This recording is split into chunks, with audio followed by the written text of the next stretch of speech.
salukya mbunza nzambi silwa nzambi ukansinga mukimwana kyame tera mese salukya mbunza nzambi tusalile salukya nzambi mukeleka mukeleka mukeleka tusalile salukya nzambi mukeleka enza ya mvimba mbangi twavuluka tusalile salukya nzambi mukeleka mukeleka mukeleka tusalile salukya nzambi mukeleka enza ya mvimba mbangi twavuluka vuvukyame munzambya moyo vuvukyame vuvukyame munzambya moyo kemuwatwa nzako ngatukosova wakyanza yai vuvukyame munzambya moyo kemuwatwa nzako ngatukosova wakyanza yai tusalile salukya nzambi mukeleka mukeleka mukeleka tusalile salukya nzambi mukeleka enza ya mvimba mbangi twavuluka tusalile salukya nzambi mukeleka mukeleka mukeleka tusalile salukya nzambi mukeleka enza ya mvimba mbangi twavuluka.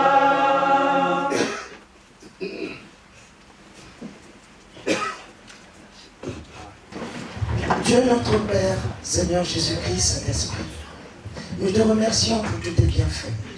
Tu as bien voulu qu'aujourd'hui, nous puissions honorer de notre présence ces lieux. Nous sommes unis ici, en ces lieux, Seigneur, pour te glorifier. S'il vint à passer un curieux, il verrait que la plupart des personnes sont en fer blanc. Ceci est le premier signe de l'unité. Seigneur, tu veux que nous soyons unis. Et c'est ce que nous essayons de faire depuis des millénaires, sans y parvenir. Parce que celui, Seigneur, qui a voulu être ton égal dans les cieux, et qui est descendu sur terre avec le défi de tout détruire, nous détourne de ton chemin. Nous écoutons deux voix. Nous ne distinguons plus celle qui nous est accordée, celle qui est bénéfique pour nous. Seigneur Dieu, cela tout simplement, nous avons donné nos cœurs à celui qui trouble tout le temps tes disciples, tes fidèles, qui nous détournent de tout chemin, qui met des barrières partout où nous allons, qui nous tend des pièges. Seigneur Dieu, que puissions-nous demander d'autre que tu le sais déjà? Avant même que j'ai pu prononcer une seule parole, tu savais déjà ce que j'allais demander, car tu es Dieu. C'est toi qui as créé le ciel et la terre, et c'est toi aussi qui as créé le premier homme. L'homme, c'est toi qui l'as créé, et tu l'as créé à ton image, afin qu'il vienne te servir. Mais voilà que nous sommes arrivés sur cette terre. Nous nous sommes détournés de ton chemin, et nous faisons ce qui n'est pas digne. Nous ne nous conformons pas à tes recommandations. Papa Simon Kimbangu Kiangani, qui est le Saint-Esprit, nous lui avons tourné le dos. Nous avons rempli l'alliance qu'il a établie afin de nous récupérer et nous sauver. Seigneur, nous avons perdu notre valeur ancestrale, ton coco, ton boaki. Nous ne savons plus où nous tourner. Nous sommes désorientés. Cela nous a été prédit aussi par le Saint-Esprit. Il nous a dit que les temps qui arrivent vont être très très mauvais. Nous allons connaître un tourbillon. Nous allons connaître une avalanche de problèmes. Et c'est ce que nous voyons. Nous ne devons pas nous en étonner au sein de l'église kimbangiste, car tout ce qui nous arrive nous est prédit à l'avance. Mais quand nous sommes sourds aux paroles de Papa, c'est pour cela que nous souffrons. Mais Seigneur Dieu, c'est toi qui transformes. Nous sommes venus ici dans l'espoir que tu sauras nous guérir de nos maux. Que la parole qui va être dite par Papa Pasteur aujourd'hui, Seigneur, que ça soit le message que toi tu as bien voulu donner à tes enfants. Alors concentre-nous autour de cette parole. Ne nous en éloigne pas. Que nous soyons concentrés. Seigneur Dieu, le livre de vie va être ouvert. Dans ce livre, nous trouvons tout. Il y a du mauvais, il y a du bon. Mais toi, tu nous as appris comment choisir ce qui est meilleur pour nous. Papa Simon Kimbangu Kiangani, tu nous as tout montré. Tu nous as donné les armes pour nous battre contre celui qui nous amène à la perdition. Mais nous n'en profitons pas. C'est ça qui est malheureux. Nous ne voulons pas en jouir. Ce n'est qu'un simple instrument, celui qui va lire la Bible. Utilisez-le. La parole sera la sienne.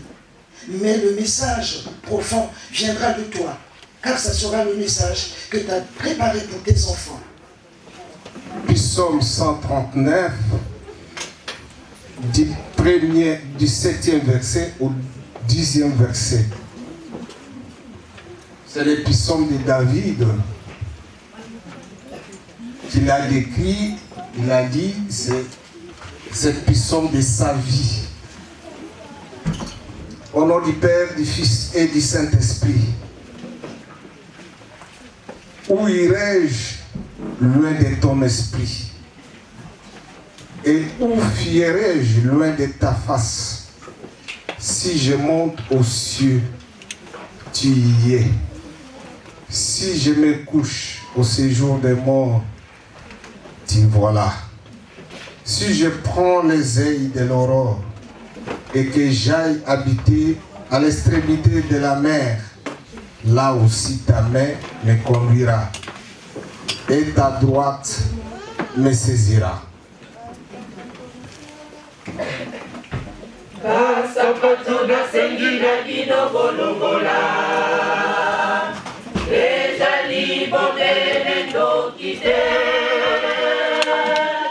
Nalingi bolongola mabe maso Omokuta omokananga Pasapatuna sengina dino bolongola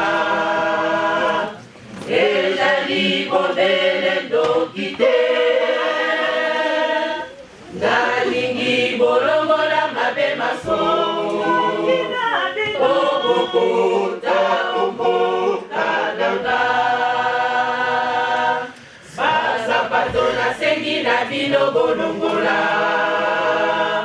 Ezali bombele ndokite Nalingi bolongola mabe maso Omokuta omokananga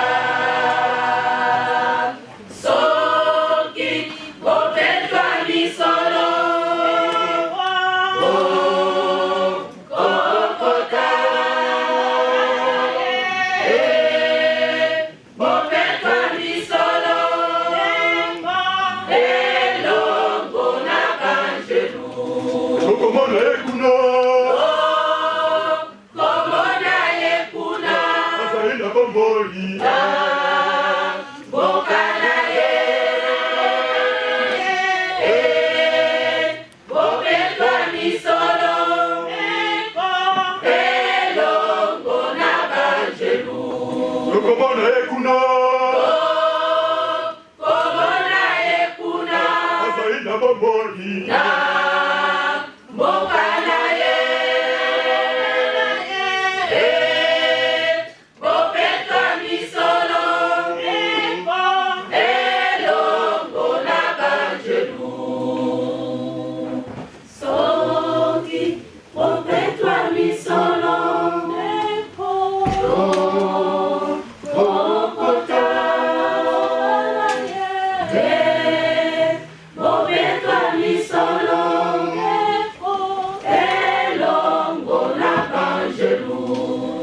komona ekuna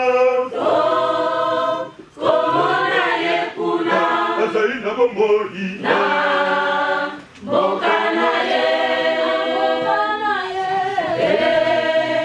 bopetwa lisolo elongo na banjelu komona ekuna komona yekuna na mboka na ye bopetwa lisolo elongo na banjelu komona ekuna komona yekuna azali na bomoi na mboka na ye bopetwa lisolo elongo na banjelu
Likolo,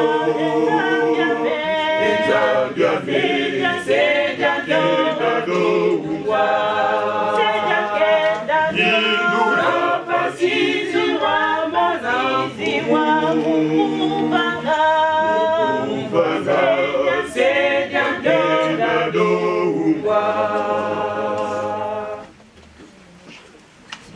Banga banga ibokeba na misalo yoboka mati ezali ya moto te aose ezali ya nzambe olikolo bana banga ibokeba na misalo yoboka mati ezali ya moto te aose ezali ya nzambe olikolo bokeba bokeba bokeba bokeba bokeba bokeba osambela poete bokwea te bokeba bokeba bokeba bokeba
Au nom du Père, du Fils et du Saint-Esprit, prenons nos Bibles et nous allons passer à la deuxième lecture biblique sur le commandement ou décalogue. Exode chapitre 20, du 1er verset au 17e verset. Exode chapitre 20, du 1er verset au 17e verset. Au nom du Père, du Fils et du Saint-Esprit. Alors, Dieu prononça toutes ces paroles en disant: Je suis l'Éternel ton Dieu, qui t'ai fait sortir des pays de l'Égypte et de la maison de servitude. Tu n'auras point d'autre Dieu devant ma face. Tu ne te feras point d'image taillée, ni de représentation quelconque, des choses qui sont en haut dans le ciel, qui sont en bas sur la terre, et qui sont dans les eaux plus bas que la terre. Tu ne te protesteras point devant elles, tel plutôt, et tu ne serviras point. Car moi, l'Éternel ton Dieu, je suis un Dieu jaloux qui punit l'iniquité des pères sur les enfants jusqu'à la 3e et la 4e génération de ceux qui me haïssent, et qui fait miséricorde jusqu'à la 1000e génération à ceux qui m'aiment et qui gardent mes commandements. Tu ne prendras point le nom de l'Éternel ton Dieu en vain, car l'Éternel ne laissera point impuni celui qui prendra son nom en vain. Souviens-toi du jour de repos pour les sanctifier. Tu travailleras 6 jours et tu feras tout ton ouvrage. Mais le 7e jour est le jour de repos de l'Éternel ton Dieu. Tu ne feras aucun ouvrage, ni toi, ni ton fils, ni ta fille, ni ton serviteur, ni ta servante, ni ton bétail, ni l'étranger qui est dans tes portes. Car en 6 jours, l'Éternel a fait les cieux, la terre, la mer, et tout ce qui est contenu, et il s'est reposé le 7e jour.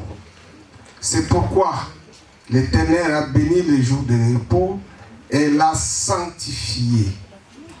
Honore ton père et ta mère, afin que tes jours se prolongent dans le pays que l'Éternel ton Dieu te donne. Tu ne tueras point, tu ne commettras point d'adultère, tu ne déroberas point, tu ne porteras point de faux témoignages contre ton prochain. Tu ne convoiteras point la maison de ton prochain. Tu ne convoiteras point la femme de ton prochain, ni son serviteur, ni sa servante, ni son bœuf, ni son âne, ni aucune chose qui appartienne à ton prochain. Au nom du Père, du Fils et du Saint-Esprit. Tokoleka na 2e tour de chant. Nabiso Oyo Ndenge Tobandelak. Nous allons passer au 2e tour de chant comme le programme indique.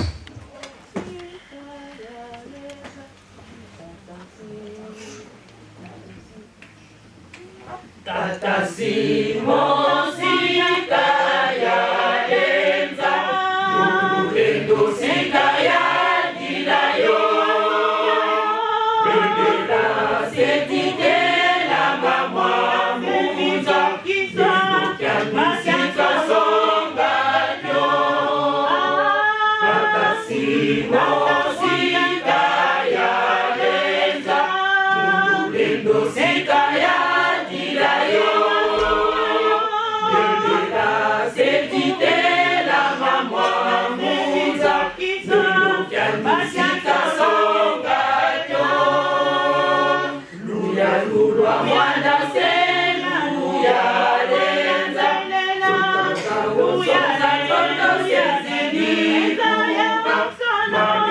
Maldito Ulu ye Masani Sika, Yesi kwa Baumbani Mura,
Yombo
Molimo santu ya kosunganga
Tobengi Maman Hélène Basuni, Tobengi Maman Selo Odette, Tobengi Papa Selo Vidis la reine. C'est-à-dire nous devons être en conformité avec notre programme. Tolobite awa tata maman jeune, non. Être conforme au programme liturgique. Nasengi pe oyo aza na programme ya nzembo aleka.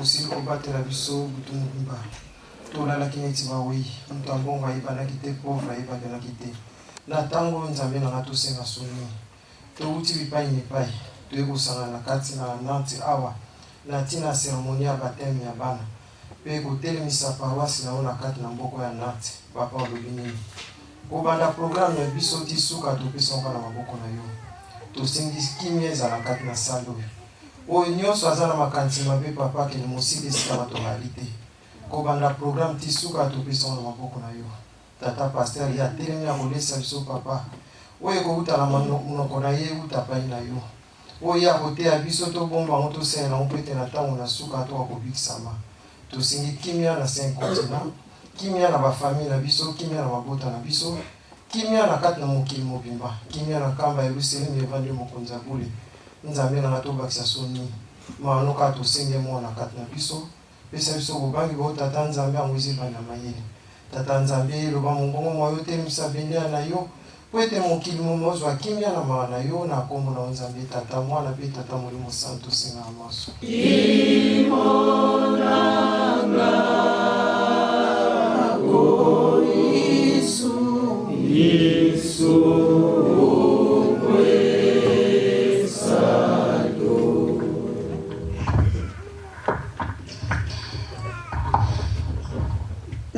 tata mwana tata molimo santo tata nzambe kolwisi papa simoki makiangani molimo santo nzambe papa tozonti merci bolingo no monene monani kati na biso na butu tolalaki moko te ayebaki na mawano na bolingo no mpe biso tongana ya molimo tosili kolamuka tomoni mokola lelo mingi bamoni yango te biso toleki bango na eloko moko te obele na programme na yo obongisaki bongo kotangela bango kilo masumu te na sa ntango bauti pasi papa biso baso kotikati na esika oyo yo oyebaki mokolo lelo papa yango wana tosingi bolimbisi tozali kokoka te sotali mabunga ya moko na moko kolongisa moko te na bokonzi na likolo lelo programme nzambe yo obongisaki yango touti bipai na bipai toekati na esika oyo na ntina na mosusu te papa na ntina na telemisa lingomando na mboka Nantes mpe na bana na yo oyo bakomi bandimi na baoyo bazongi na lingomba papa yango wana tobeleli esprit saint evana kati na esika oyo oyo ayo te papa ezala mosika po mpe baza na nzela na bakomi te komisa nzela mokuse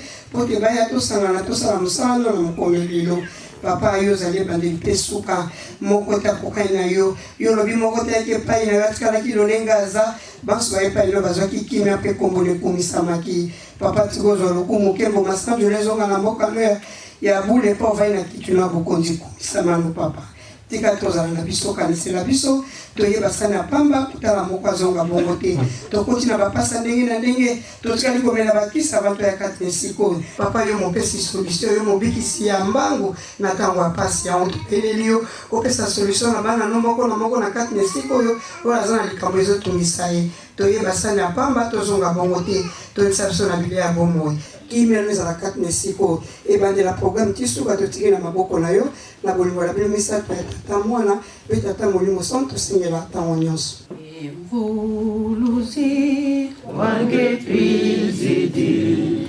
lowiza watuvuluza mambo mengi matuzungili maosongeyezeyemo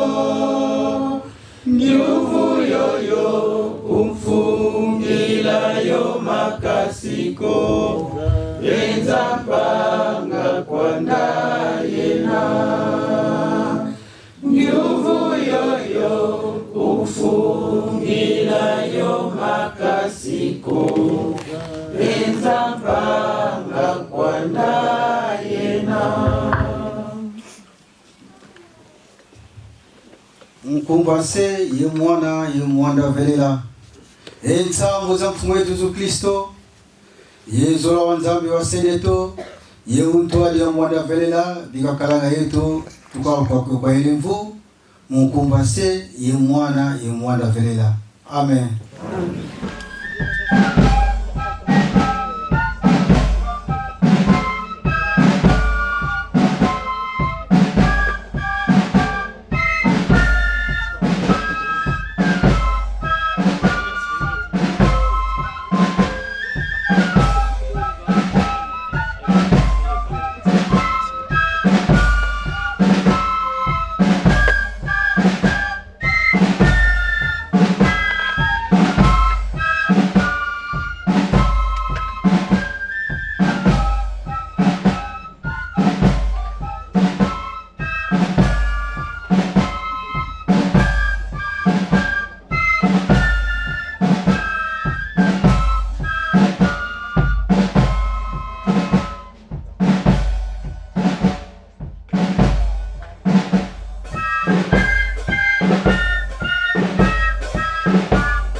Kiangani to kumisi lisusu na eleko oyo kala ba mama selo bauti bisika bizwami mpate na bino bauti kolokota lomeya oyo oye kosala kaka kati na litonga to na ilanga na yo kimia to singi na esika oyo uta ebandeli ya programme ndenge tosengaki déroulement nyonso ya programme mpe suka ya programme manso esalema na nguya na yo na nkembo na yo na kombo misato ya bule tata mwana mpe molimo mosantu. Amen.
Kombo ya tata ya mwana pe tata molimo centre.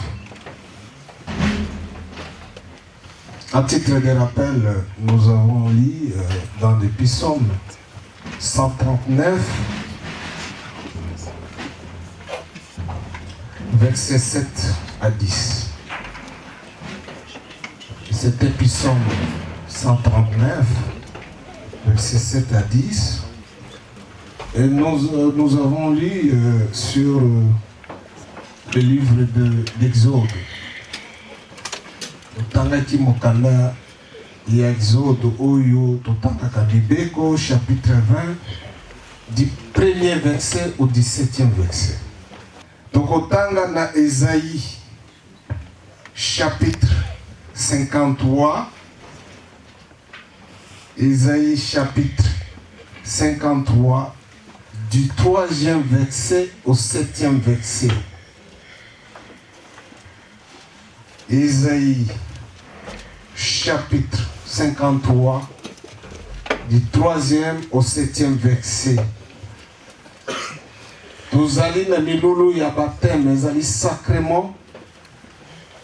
Nde tokozwa moi parenthèse moko sur Matthieu 28 du 18e au 20e verset. Na kombo ya tata mwana pe tata molimo santo.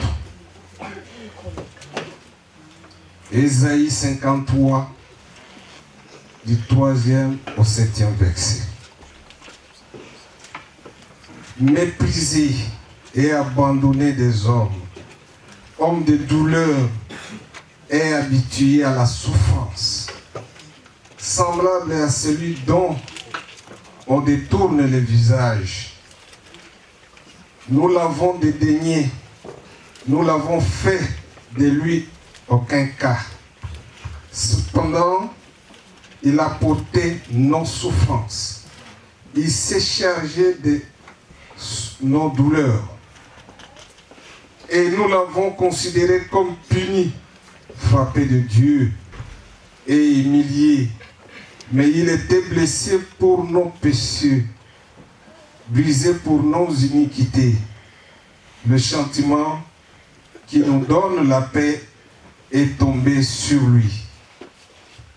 Et c'est par ces meurtrissures que nous sommes guéris.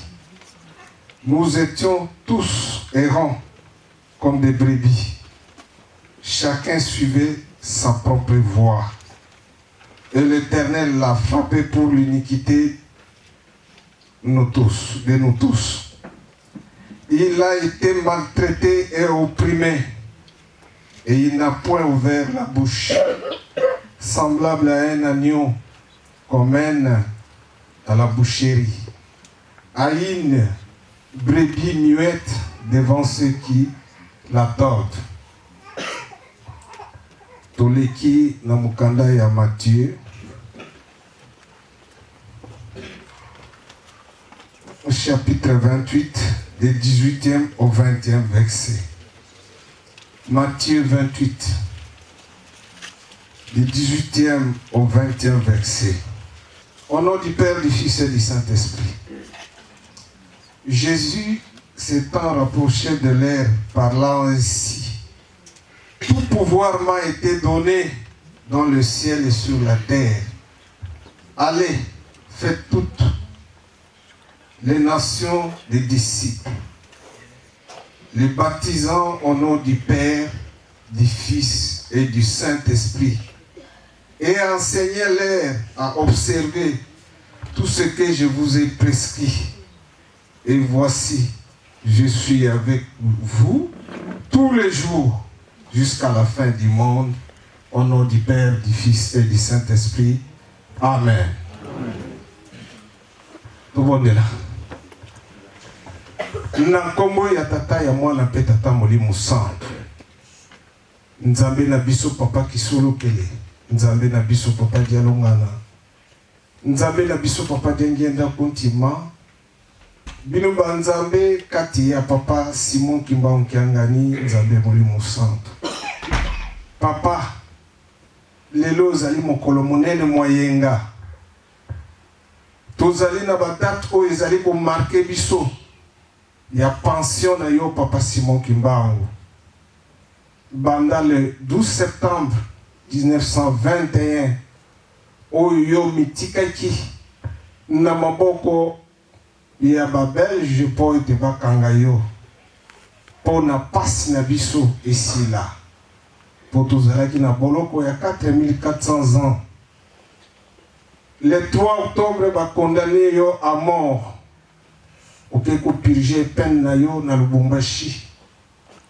Le 12 octobre, nde otiki biso ozongi na kiti na yo ya bokonzi.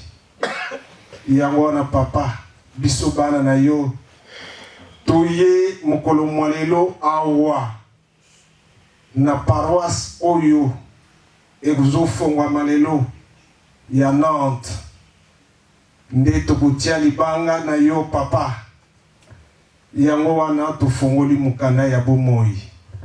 Yo lata ngai fongola matoi na biso banso po ete toyoka tosalela na kombo na bino misata likolo tata mwana pe tata molimo santo. Amen. Na kombo ya tata ya mwana pe tata molimo santo totangaki na psaume 139 verset 7 à 10. Psaume wana moto ayembaki banzembo wana to nzembo wana ezali roi David. Mais hier abatizaki yango comme psaume de ma vie. Ce que otangi yango mobimba, c'était psaume na ye ya vie na ye mobimba. Ce qu'on appelle psaume de ma vie. Pourquoi psaume de ma vie? Batata ba maman. Moi ba vexé wana totangi David oyoki ndenge azokoloba ke ngai na mokima yo wapi yo nzambe na ngai, parce que ye a découvert ki nzambe l'époque wana. J'espère boyebi bien ndenge mokanda ya tata nzambe ezokoloba na biso. Azalaki na ye inspiré, c'est-à-dire nzambe abanaki pour inspirer ye banzembo. Nzambe abana omona na ye na bandoto na barêve. Nzambe abanaki kosolola na ye na ba vision. Mais présence boye ya nzambe moto ye amonaki yete. Sauf Moïse, ndenge amonaki mokongo ya nzambe. Pe Abraham ayambaki banzambe misato. Nde ye atiaki elikia epa ya tata nzambe. N'inspiration oyo ye abandaki kozwa. Esika wana tokozwa nini? Que nzambe azali omniscient. L'omniscience, l'omnipotence, nyonso oyo toyebi na omniprésence na ye. Mais nekeke oyo, Dieu s'est fait l'homme. Nzambe akomi mutu. Dieu s'est fait l'homme. Pourquoi il s'est fait l'homme? Question wana nde bozali opposé parce que bato bakoti doute. Pourquoi Nzambe akomi mutu? Batata ba maman soki tolandi na liboso Nzambe asali biso. Qu'est-ce qu'il a dit? Faisons l'homme à notre image et à notre ressemblance. Ba deux mots wana ezali ba paraclet moko très puissant. Pour na biso to yeba ke Nzambe asalaki biso na lolenge na ye. Peut-être boboyeba pour na nini ye asalaki biso na image na ye. Pourquoi ye asalaki biso na image na ye? Parce que image ezali koloba amour inconditionnel. Nzambe azali amour. Image Nzambe oyo biso tozali na yango, signification na yango ezali amour inconditionnel. Amour wana ezali inconditionnel et incontournable. Image ya Nzambe. C'est pourquoi il faut d'abord yonilinga. Parce que n'est pas la lobaki. Il y a l'homme extérieur et l'homme intérieur. L'homme intérieur qui est l'âme et l'esprit. Yango amour wa les katina biso. Et wuti e pa ya tata Nzambe. Po ete tolinga ye, tolinga pe moninga na biso. Amour inconditionnel. Image Nzambe. Signification na wo yango wana. Amour. Ne yango tokokende Iman nazali image Nzambe. C'est que ce que je dois faire, le devoir, c'est aimer. C'est pratiquer l'amour. Pas amour, il y a pourquoi ça haine ou bien jalousie ou bien n'importe quoi. Et ça dit amour, oyo, et qu'on passe à la paix. Tout le monde doit chercher la paix. Vivre avec les autres en paix. C'est cet amour que Dieu veut. Amour yango na Nzambe alingi bisoto zala na yango. C'est l'amour qui cherche la paix. Ce n'est pas l'amour qui divise. Yango bisoto zali image na ye. Ressemblance na ye, c'est par rapport à quoi? À l'âme immortelle. Nzambe atia et loko mutuya na kati na biso etamusaka biso ezali âme. Dans l'âme, il y a l'esprit, l'esprit de Dieu. Yango amwana tango eza l'esprit ya Nzambe ekomi immortel. Donc ozali complet, image na ye. C'est pourquoi, à mon avis, il faut yemoko akoma moto oya salaki. C'est pourquoi il est devenu homme. Yamona batata ba maman, il faut toye baka. Biso tozali image Nzambe, yemoko Nzambe azali moto, yemoko akomi moto. À partir de quelle base? Base ya liboso ezali nkolo Yesu Kristo akiti ya wana se akomi moto ye mwana na Nzambe il s'est fait l'homme. Mais caractéristique nini oyo tozopesa Nzambe na ndenge akomi moto? Distinction nini toza nango? Distinction ezali soki batuni yo ozoloba ke Dieu s'est fait l'homme. Pourquoi? L'homme na ye. D'abord, ye aligni biso aza amour. Parce que asali biso na lolenge na ye. Na image na ye. De cela, ye azali moto.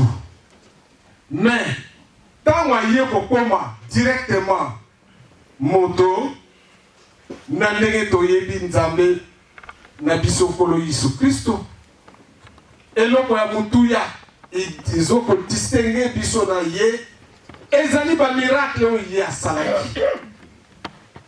Il s'est fait homme et il s'est distingué de l'homme.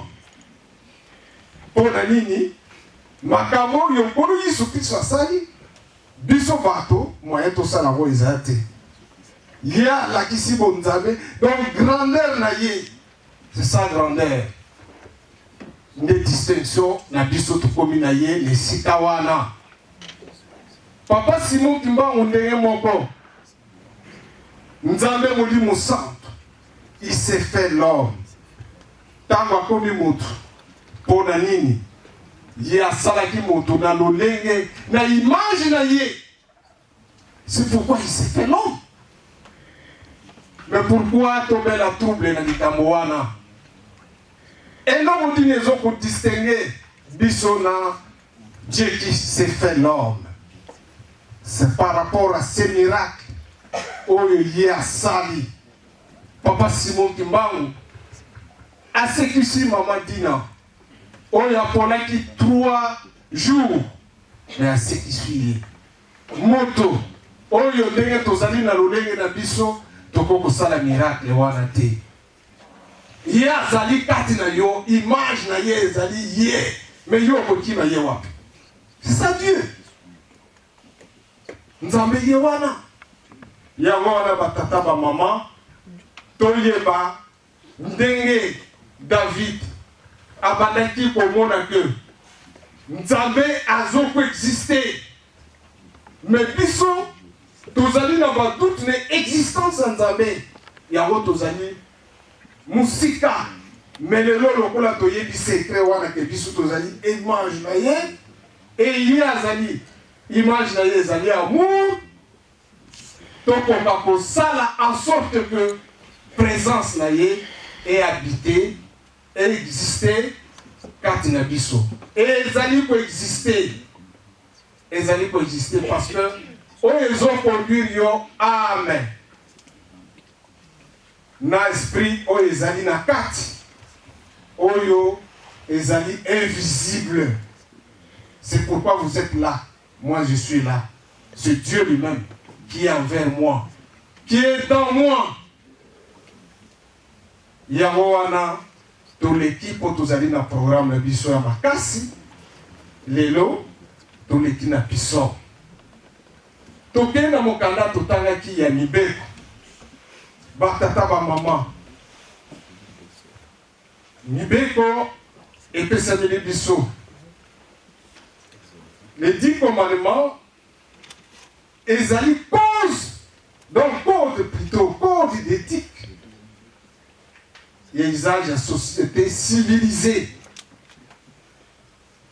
Parce que, na bateau yo bazali civilisé, on comprend que Mibeko ezali arme na bango, ezali munduki na bango.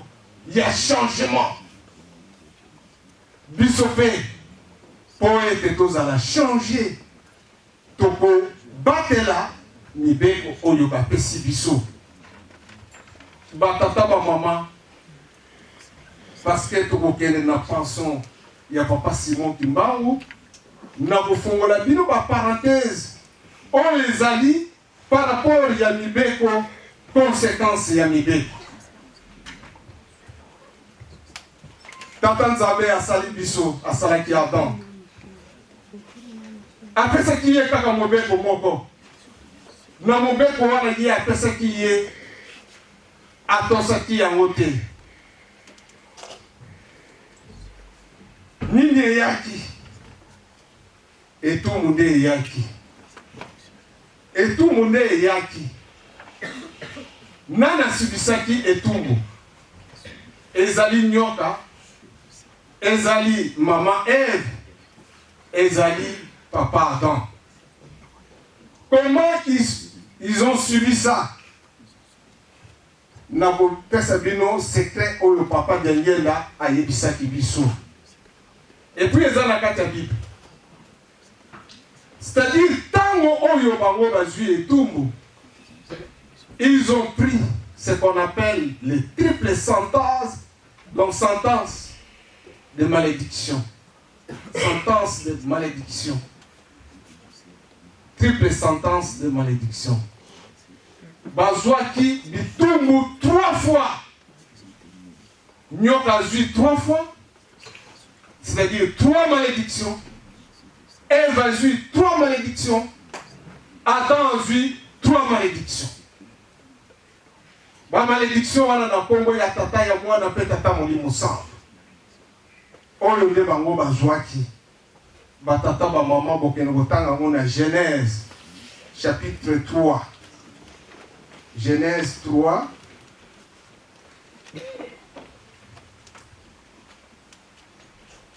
Bokene na verset 14 jusqu'à 18 ou 19. Bokomona nyoka zui bitumbu misatu. Eva zui bitumbu misatu. Adam zui bitumbu misatu. Triple sentence. Il y a malédiction. Ndenge bango bazwaki. Yango tozokende malembe. Pona nini boye ya nkolo Yesu Kristo. Pour le ligne boyer, il y a papa Simon Kimbangu. Ton côté na Caïn. Caïn a bomi, Ndekolaye Abel. Ne tuez pas. Kobomate. Ya bomaki na ye. Azwaki bitumbu misato. Bisoto banaki oyebate. Papa Diengenda nous a expliqué qu'il y a 3 malédictions. Caïn. Bokene rotangango na Genèse toujours chapitre 4 verset 9 à 12 ou à 13. Bokoyeba que tant ozotanga ozomona bitungu wana misato. Nzambe tata apesi, Nzambe mwana apesi, Nzambe molimo santo apesi. Yasuka oyo biso tokoti na kati ya pasi. Ezali Noé. Tango ya bimi. Na bana na ye misato.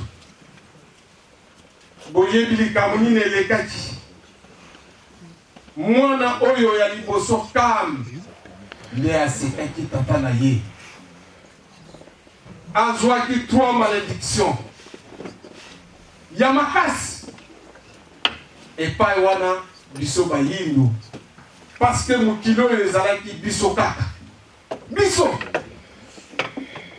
bandeko na biso bayekala mingi te ezali biso Kam ezali biso ye azwi etumbu wana ke okozala esclave ya baninga na yo otalaka Bible malamu yango wana epesi biso pasi. Biso tozali bana tata Nzambe. Il faut toyebaka likambo moko na moko ndenge ezokoleka.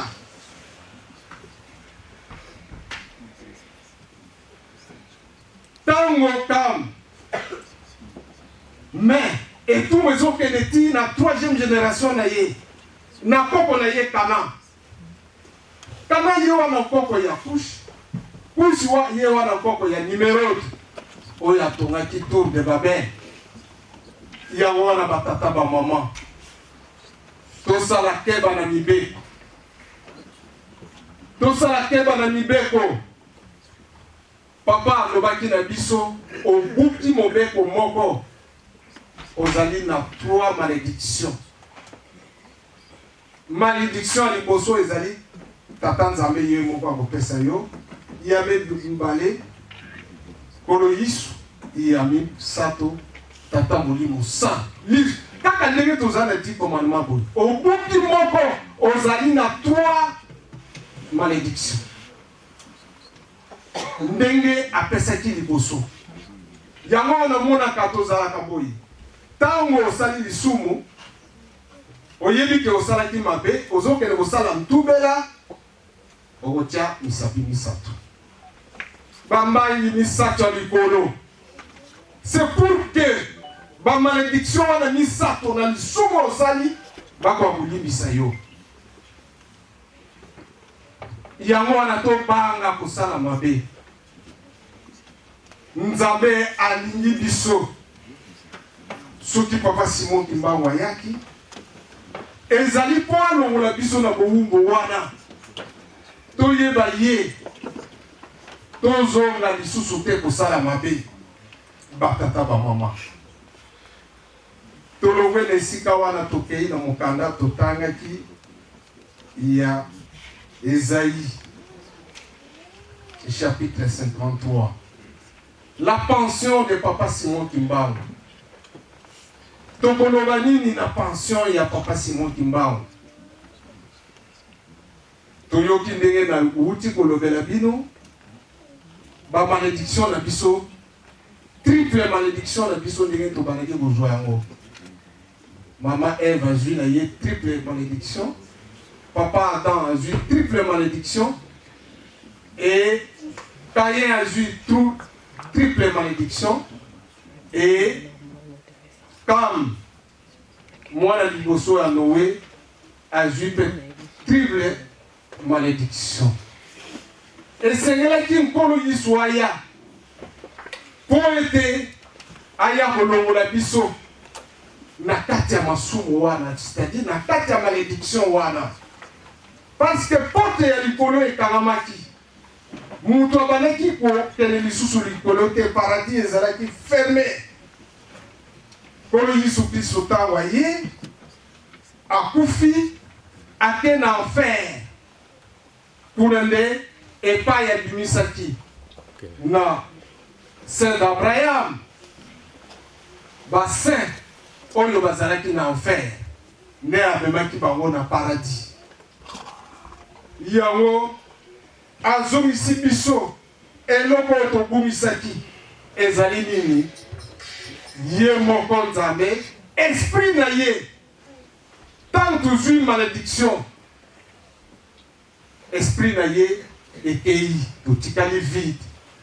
Moyen to accéder na paradis ezali te. Yango nkolo Yesu Kristo akomelaki biso. Papa Simon Kimbangu aye po bamonaki ke mutu mwindo aza toujours na souffrance.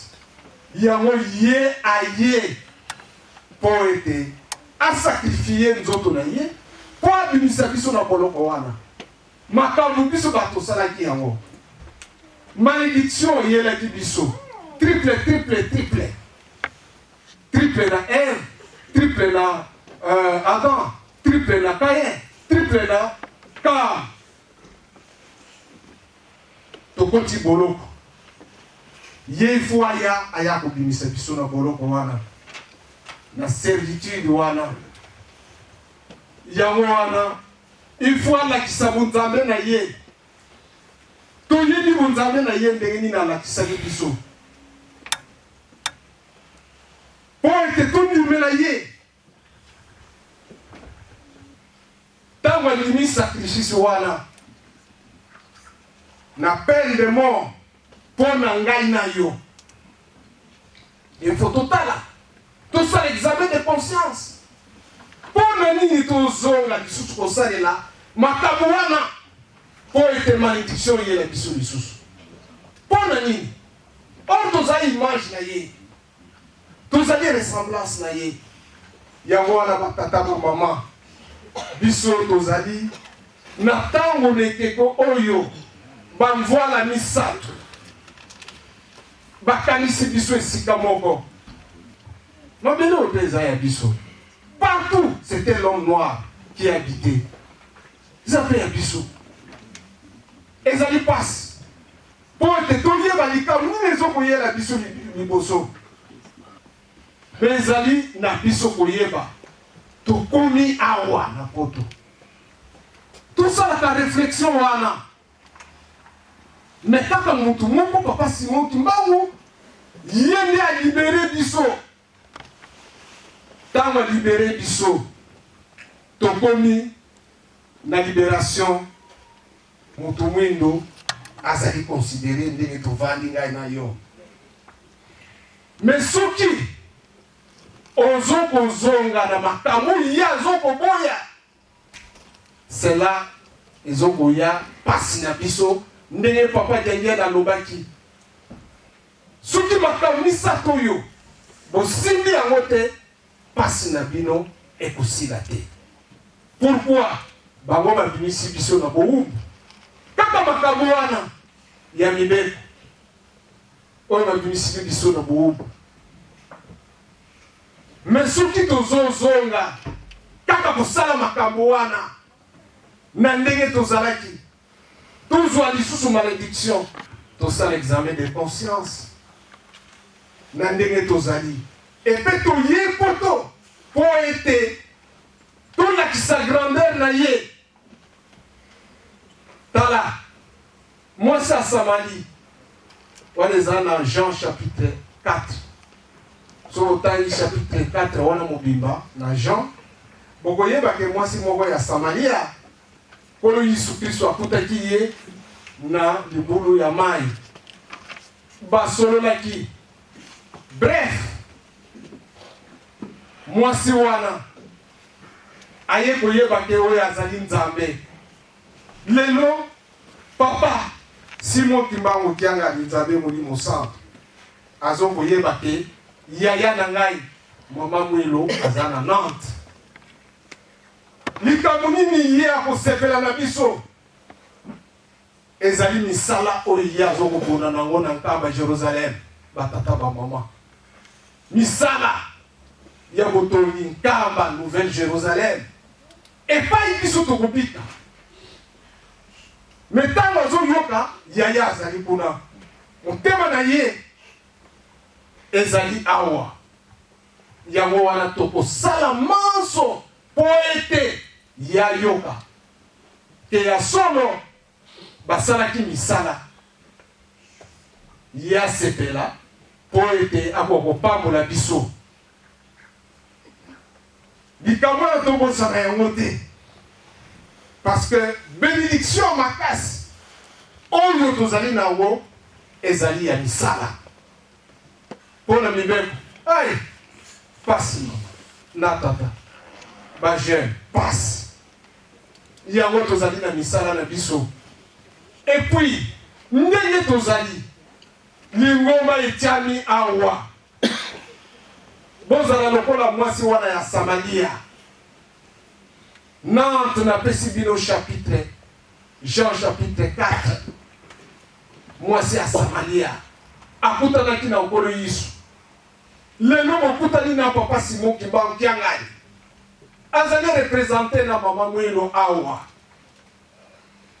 Bon panza sango totiki bino 40 mbule koya bokoma na 100 na 200 parce que bazali mais bakotala bizali na bino bakotala est-ce que bazali na bolingo yango nde yokwatire bato po ete bakwaboya kati ya bizali diwana oyo biso tokolakisa kati ya sango ya papa Simon Kimbangu azali nzambe nzambe akomi moto yango wana tokolakisa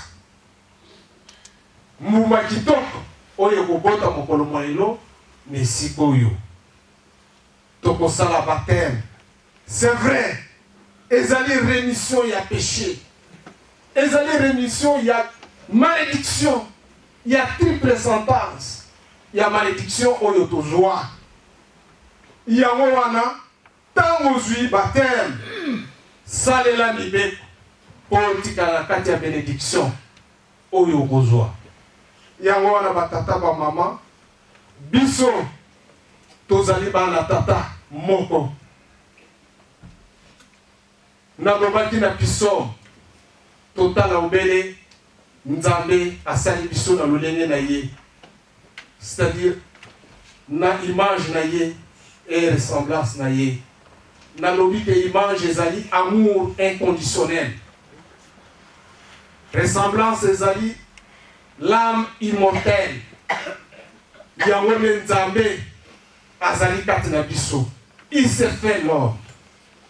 Il s'est fait l'homme. Dieu s'est fait l'homme. Yango ne tokolanda. Mais na kati ya biso tolobi ke totia ye musika te ndenge roi David abanaki kosenga abanaki kobanga ezaki biso ya vie na ye pour présence en Nzambe. Ne me retire pas ton esprit saint. Wana kolela David na mibeko tobanga parce que papa mvula lobaki nini oh soko sali lisumu okozwa bitum misato malédiction misato soko buki mobeko misato malédiction ezana mokana tata Nzambe. Yango wana tosalela mibeko po tozali bana na ye makambo yo papa Simon Kimbangu monili passe ezali te abimisa biso na bowumbu ya 4400 ans oyo biso toye komona poto c'est grâce na ye tokumisaka ye tozala bumoko kotiaka makambo minene te papa na mère asalaki ngai boye papa mvula asalaki ngai boye te soki asalaki yo likambo kende approche-lui bosololi bosilisi wana nde makambo oyo tata Nzambe alingi ezali ya biso te ya moto na biso te epai biso na poto tozomona pasi yango wana kolinana olingi komona elungi ya moninga te mais moto wana aza nzambe yango wana tosala très attention na makambo oyo biso toyeli comme mission tozali lokola mwasi ya Samaria il faut tolakisa bonene na ye toteya existence ya papa Simon Kimbangu bonzambe na ye ndema ye tozwi mokolo mwa lelo yango wana mikolo koya tokoyeba ndenge nini tokosalela makambo oyo nyonso toyeli mokolo mwa lelo kimia ezala kati na biso kati ya milimo na biso mate yekota na kati ya milimo na biso tobanga kosala mabe na kombo ya tata mwana pe tata molimo santo amen. Notre Père qui est aux cieux, que ton nom soit sanctifié, que ton règne vienne, que ta volonté soit faite sur la terre comme au ciel. Donne-nous aujourd'hui notre pain quotidien. Pardonne-nous nos offenses, comme nous pardonnons aussi à ceux qui nous ont offensés. Ne nous induis pas à tentation, mais délivre-nous du mal, car c'est à toi qu'appartiennent dans tous les siècles le règne, la puissance et la gloire. Au nom du Père, du Fils et du Saint-Esprit. Amen. Amen. Yabanza mambu manzayani kigamani zulu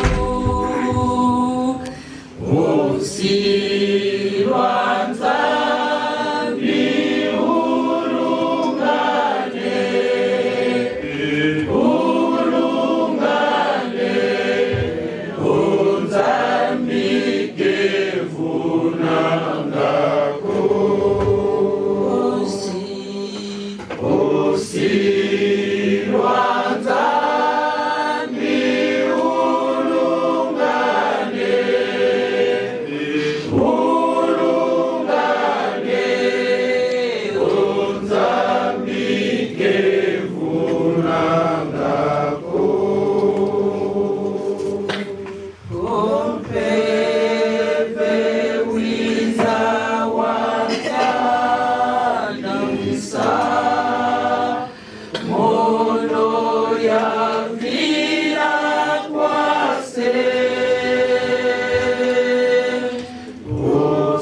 sikoyo tokokota na parti na biso ya baptême tozala na kimia po ete biso tokobima po tobongisa ndenge nini tokosalisa yango. Ensuite soki baptême esili nde programme mosusu ya biso ekoya ya ordination. Ensuite ya ordination po kotia ko implanter ba prestateur bo oyo ba cadre oyo ba kozala awa na kati ya Nantes tokosala ndepe tintani tozali na mama papa azozela ne resultat wana.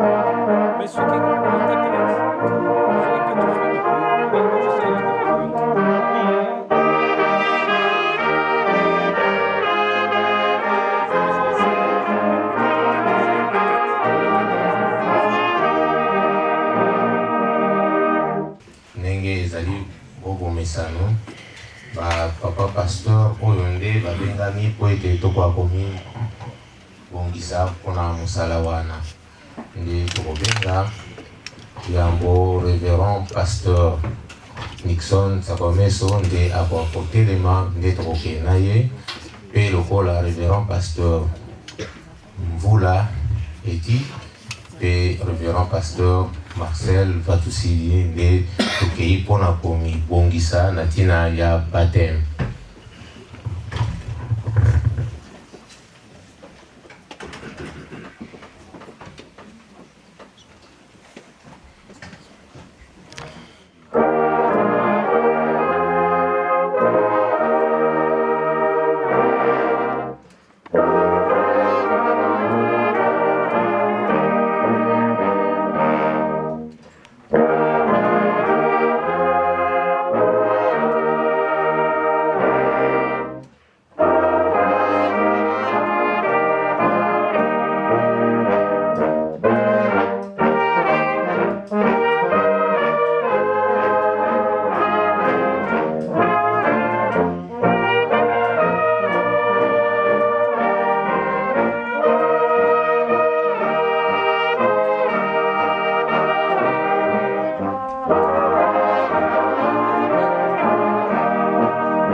Papa Pasteur Vanda. Tobondela. Na kombo misato ya vule tata mwana pe tata molio mosanto. Papa Simon Kimon-Kiangani. Papa Simon Kimon-Kiangani. Papa Simon Kimon-Kiangani molio mosanto. Ngonga oyo mopesameli yo tata biso to monani na esika oyo tata oyo olingaki. Iyo nde obongisaki mokolo oyo monene po ete likambo oyo kwa kosalema na biso basali kati na elanga na yo. Biso tozali banganga ya yo.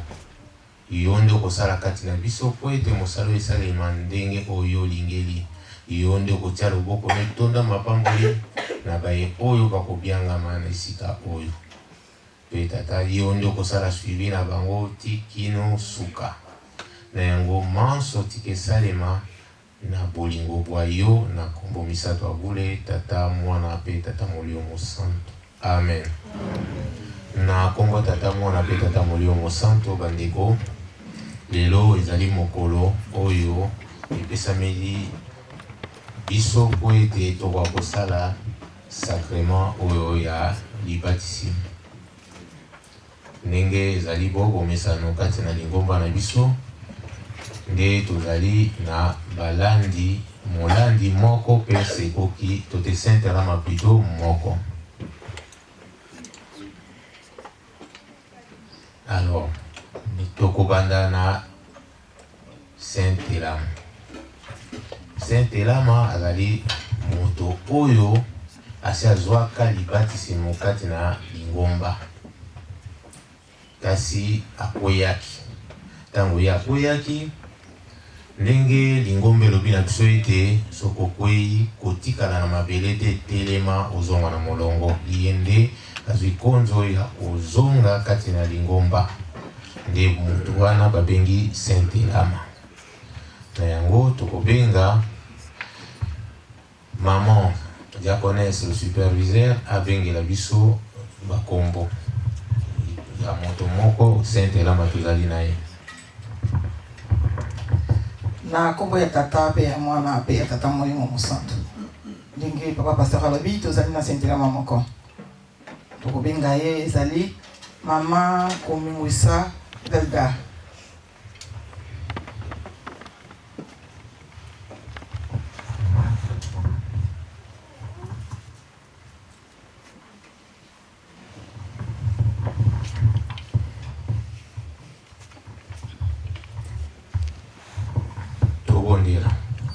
Na kombo tata mwana pe tata molio mosanto ngonga na biso koki po ete yo moko papa Simon Kimon-Kiangani oki tosala mosala na yo topesi nyonso na maboko na yo oyo tokotanga oyo tokoloba e servir kaka na mama na biso te me na biso panso mpona korenouveler kondima na biso po ete tomiyeba soki tozali kokende deja ya kotengama to te tozali na nzela kimia na oyo tosengi ekoka kozala na biso na nyonso tokotanga na kombo tata mwana pe tata molio mosanto. Amen.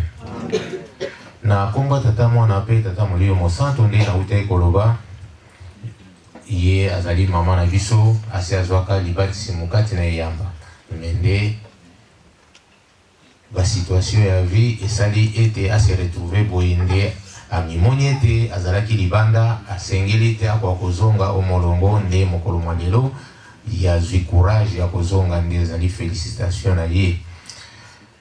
Batata pe ba maman tokorappele maman Mibeko. Soki yo okweyaki po ete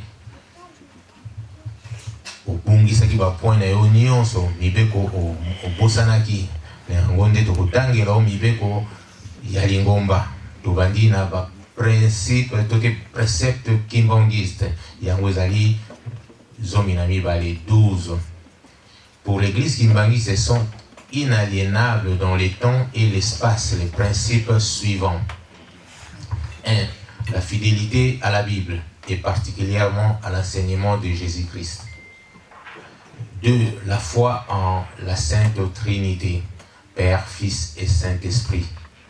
3. La création par Dieu de l'univers et tout ce qu'il contient. 4. L'antériorité et la supériorité du spirituel sur le matériel. 5. La fidélité au symbole de Nicée. 6. L'attachement à l'unité des chrétiens et à la paix mondiale. 7. La croyance plutôt en l'existence du royaume céleste et de l'enfer. 8. La croyance au retour du Christ et au jugement de l'humanité. 9. La fidélité aux 10 commandements tels qu'ils reçus de Dieu par Moïse. 10. L'égalité entre l'homme et femme dans le ministère et dans la société. 11. La condamnation du racisme dans le monde. 12. Le pardon à autrui. Les obligations kimbongistes inaliénables. Kuna balobi na biso pezali zomi na mibale 12. 1. Tout kimbongiste se doit de prier constamment chaque jour. 2. Tout kimbongiste doit confesser ses péchés. 3. Tout kimbongiste doit être strictement monogame et ne vivre avec son conjoint qu'après avoir contracté le mariage religieux. 4. Tout kimbongiste se doit d'aller régulièrement au culte de l'église. 5. Tout kimbongiste doit se déchausser en tout lieu de culte et sacré. Il doit aussi se débarrasser momentanément de l'argent et objets de valeur au moment de la prière. 6. Les femmes et les filles doivent se couvrir les cheveux en tout lieu de culte ou de sacré. 7. Les femmes et les filles doivent s'habiller décemment en évitant d'exposer leur corps. 8. Tout kimbongiste doit de lire régulièrement la Bible et de participer aux études bibliques. 9. Tout kimbongiste doit d'obéir et de se soumettre à l'autorité de l'État. 10. Tout kimbongiste doit payer ses impôts et ses dettes. 11. Tout kimbongiste doit s'abstenir d'accuser son prochain devant les tribunaux. 12. Le fidèle kimbongiste ne doit point se disputer ni garder rancune contre son prochain. Toleki na mususu. Les interdits kimbongistes inaliénables. Kuna balobi na biso boye. 1. Ezali 12 toujours. Ne jamais être bigame ou polygame. 2. Ne jamais fumer ni se droguer. 3. Ne jamais danser ni regarder des danses. 4. S'abstenir de consommer des boissons alcoolisées. 5. S'abstenir de consommer de la viande de porc ou des singes. 6. Ne jamais se laver ou dormir nu. 7. Ne jamais prendre des talismans ou de la magie. 8. S'abstenir de la sorcellerie ou de la divination. 9. Ne jamais consulter des féticheurs divins ou astrologues. 10. Ne jamais adhérer à la franc-maçonnerie, à la Rose-Croix, à des sociétés secrètes ou à des organisations occultes ou spirituelles quelconques. 11. Ne jamais porter de deuil à l'exception de ceux décrétés par le pouvoir public. 12. S'abstenir de recourir à la violence dans le règlement des litiges. Toye Namibeko Mususu na Exode chapitre 20 verset 1 tina 17. Kuna barubi na biso boye. Mibeko Zomi. Alors Dieu prononça toutes ces paroles en disant: Je suis l'Éternel, ton Dieu, qui t'a fait sortir du pays d'Égypte, de la maison de servitude. Tu n'auras pas d'autre Dieu devant ma face. Tu te feras point d'image taillée, ni de représentation quelconque de choses qui sont en haut dans les cieux, qui sont en bas sur la terre et qui sont dans les eaux plus bas que la terre. Tu ne te prosterneras point devant elles et tu ne les serviras point, car moi l'Éternel ton Dieu, je suis un Dieu jaloux qui punit l'iniquité de père sur les enfants jusqu'à la 3e et à la 4e génération de ceux qui me haïssent, et qui fait miséricorde jusqu'en 1000 générations à ceux qui m'aiment et qui gardent mes commandements. Tu ne prendras point le nom de l'Éternel ton Dieu en vain, car l'Éternel ne laissera point impuni celui qui prendra son nom en vain. Souviens-toi du jour du repos pour le sanctifier. Tu travailleras 6 jours et tu feras tout ton ouvrage, mais le 7e jour est le jour du repos de l'Éternel ton Dieu. Tu ne feras aucun ouvrage, ni toi, ni ton fils, ni ta fille, ni ton serviteur, ni ta servante, ni ton bétail, ni l'étranger qui est dans tes portes. Car en 6 jours, l'Éternel a fait les cieux, la terre et la mer et tout ce qui est contenu. Et il s'est reposé le 7e jour. C'est pourquoi l'Éternel a béni le jour du repos et l'a sanctifié. Honore ton père et ta mère, afin que tes jours se prolongent dans le pays que l'Éternel ton Dieu te donne. Tu ne tueras point, tu ne commettras point d'adultère, tu ne déroberas point, tu ne porteras point de faux témoignages contre ton prochain. Tu ne convoiteras point la maison de ton prochain, tu ne convoiteras point la femme de ton prochain, ni son serviteur, ni sa servante, ni son bœuf, ni son âne, ni aucune chose qui appartient à ton prochain, au nom du Père, du Fils et du Saint-Esprit. Amen. Nde ebolongwa biso wana tolobi boye. Totangi mokanda oyo ya Romains chapitre 6, verset 1 tina 14. Au nom du Père, du Fils et du Saint-Esprit, que dirions-nous donc? Demeurions-nous dans le péché afin que la grâce abonde? Loin de là, nous qui sommes morts au péché, comment vivrons-nous encore dans le péché? Ignorez-vous que nous tous qui avons été baptisés en Jésus-Christ, c'est en sa mort que nous avons été baptisés. Nous avons donc été ensevelis avec lui par le baptême en sa mort, afin que, comme Christ est ressuscité des morts par la gloire de Dieu, des Pères, de même, nous aussi, nous marchons à nouveauté de vie. En effet, si nous sommes devenus une même plante avec lui par la conformité à sa mort, nous le serons aussi par la conformité à sa résurrection, sachant que notre vieil homme a été crucifié avec lui, afin que le corps du péché fût détruit, pour que nous ne soyons plus esclaves du péché, car celui qui est mort est libre du péché. Or, si nous sommes morts avec Christ, nous croyons que nous vivrons aussi avec lui. Sachant que Christ a ressuscité des morts, il ne meurt plus.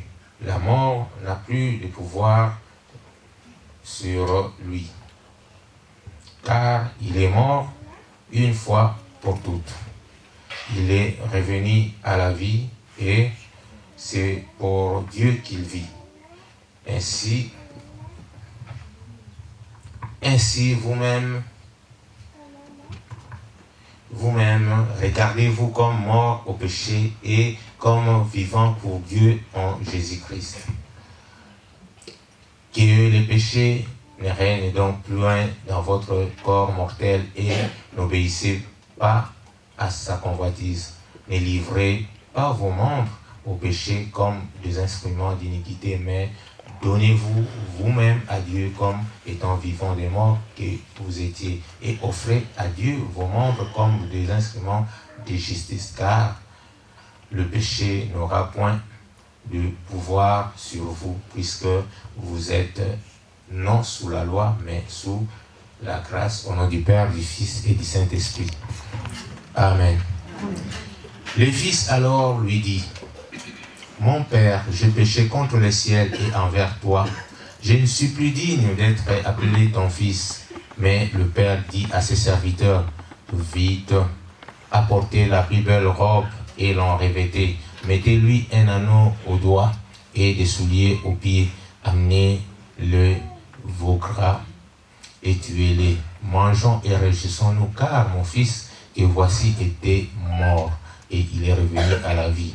Il était perdu et il est retrouvé. Et ils commençèrent à se réjouir. Voilà, on a Luc, chapitre 21, 15 plutôt, versets 21 à 24. Tokobondela, papa pasteur Télé. Tobondela. Na komba tata mwana pe tata molio mo santo. Papa Simon Kimba Okiangani. Papa Simon Kimba Okiangani. Papa Simon Kimba Okiangani molio mo santo. Tokumisi yo na ngonga oyo.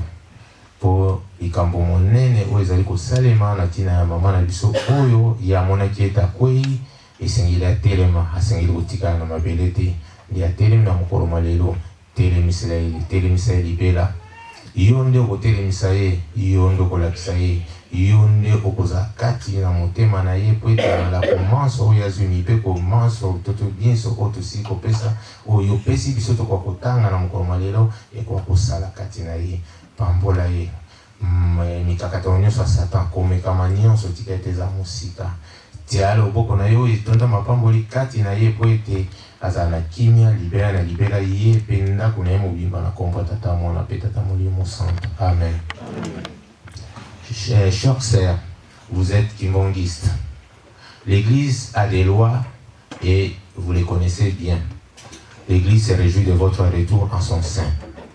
Sur ce, accueillons notre sœur au nom du Père, du Fils et du Saint-Esprit. Au nom du Père, du Fils et du Saint-Esprit.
Na kombo tata mwana pe tata molimo santo wana tuti koleka na mama na biso oyo azali sainte elama siko tokoleka na papa na biso oyo azali catéchumène. Tosengi na mama superviseur atangela biso kombo na kombo ya tata mwana pe tata molimo santo. Tozali loka tata pasteur alobi na catéchumène moko tokobenga ye ezali Papa Roblin Matuvanga Kinkita.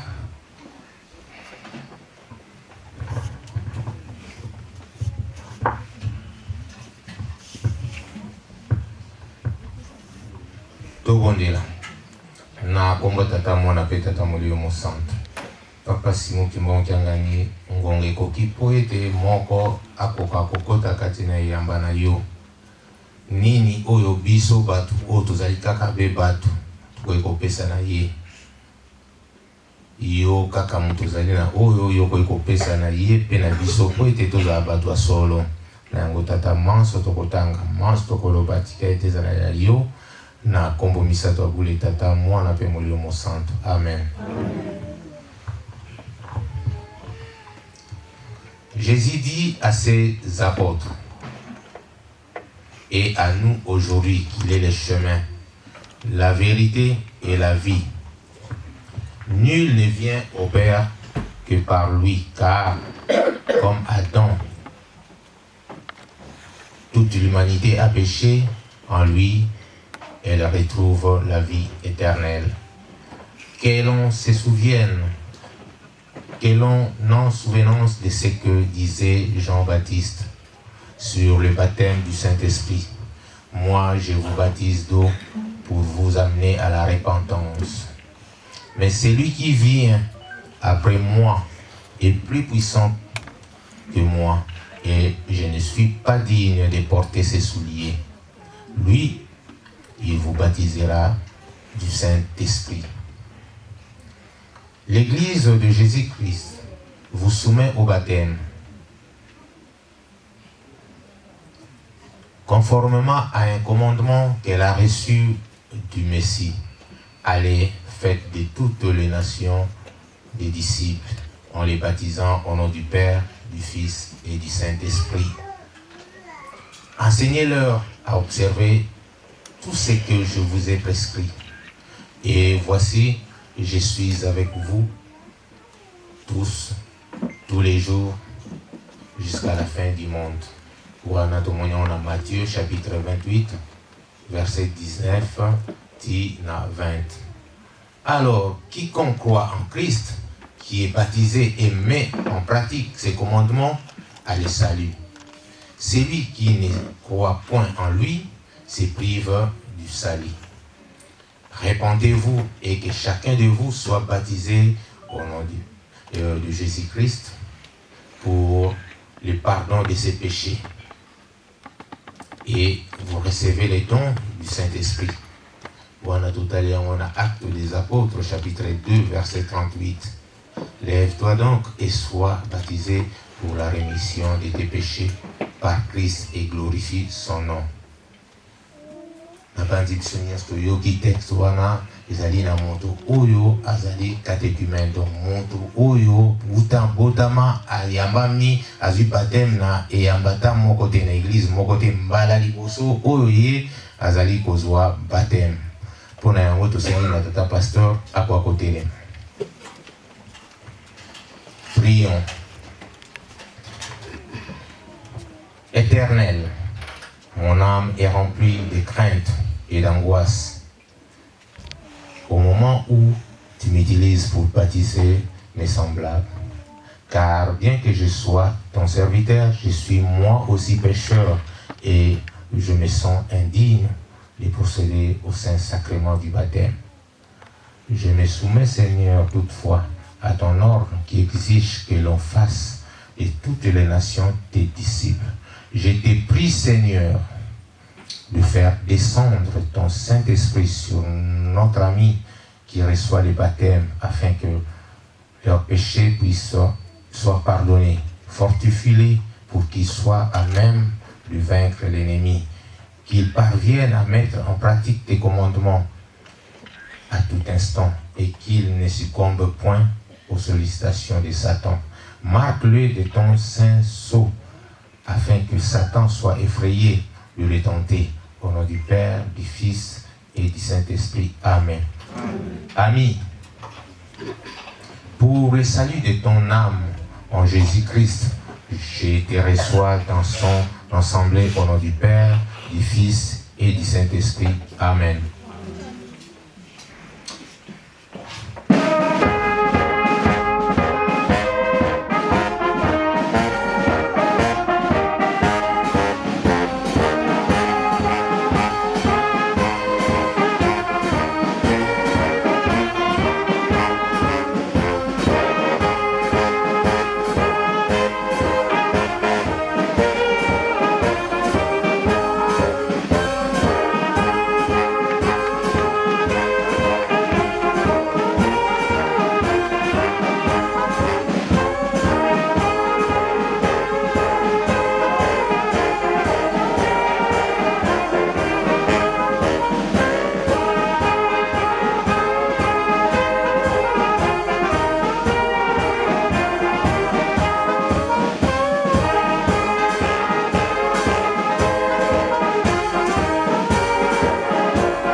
Au nom du Père, du Fils et du Saint-Esprit, Seigneur Jésus, En obéissance à ton commandement, ton Église vient de procéder au baptême de ceux qui ont accepté aujourd'hui de se joindre à nous et de porter chacun sa croix vers toi, afin que tu te souviennes d'eux et de nous dans ton céleste royaume de justice et de gloire.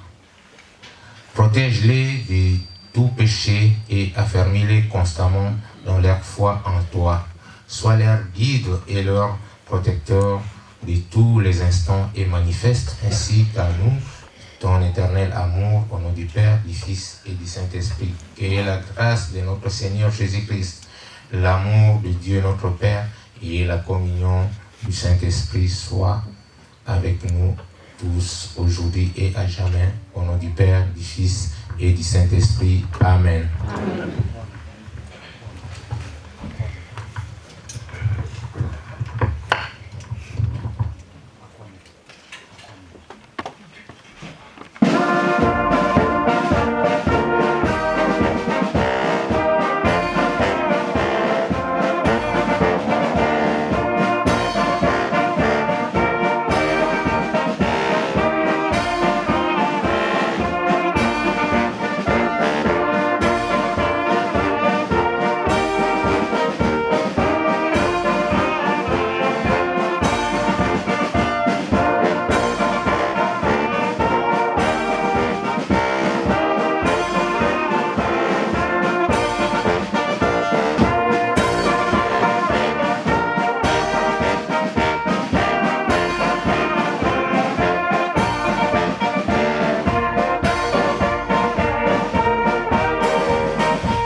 kombo tata mwana pe tata molimo mosanto touti koleka na etape ya liboso oyo ezalaki ya kozongisa ndeko na molongo mpe kotisa moto kati na lingomba ya tata molimo mosantu ndenge epesamelaki biso mokumba.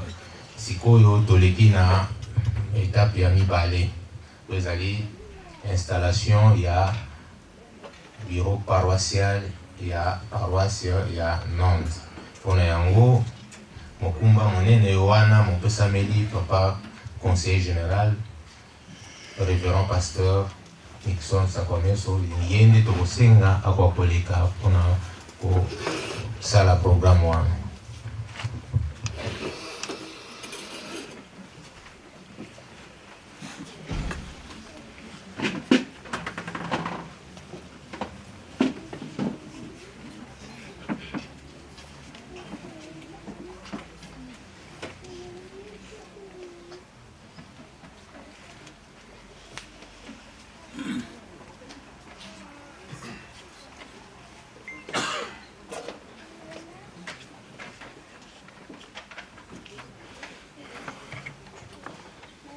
Na kombo ya tata mwana pe tata molimo santo tobondela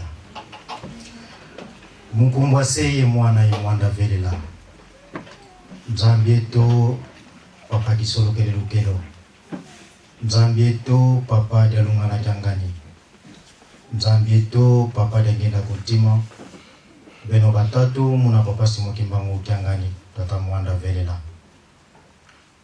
papa ntangu ifuene musongela bana baku zimbuta boba kudiatisa paroisse ya Nantes. Nzambi eto nkitulomba kwangeye vana vakubamenanga mamwange mambote satana kakondo nako kanti tulombele kankalakani sumbula ivonza bakala na pi kala ibeto munanjanchukwa program yembani sino bi kama oncho malutila boncho mwana luzolo lwako unakumbwa seye mwana imwanda vele. Amen. Na kombo ya tata mwana pe tata molimo santo ndenge tolandi epa ya papa pasteur tosilisi programme ya baptême toleki na installation ya bamembre ya bureau paroissial ya Nantes pe tokotanga mokanda oyo epesi permission po ete paroisse kimbangiste to lingomba ya nkolo Yesu na motindami na ye ya sikisiki papa Simon Kimbangu ekoka kofungama awa na ville ya Nantes. Na yango tokobanda na ba ordre de mission oyo epesi biso ndingisa ya kotelema liboso kosimba mikro pe kosala mosala oyo tokosala lelo ndenge bokomonaka bipai na bipai soki na telemi nasimbi mikro seke natindami me soki natindami te nakoleka liboso te po te naloba kasi lelo soki nazali awa na Nantes seke mokonzi atie mokolo to na ye to signature na ye po ete tosala mosala oyo elongobani awa na kati na ville ya Nantes.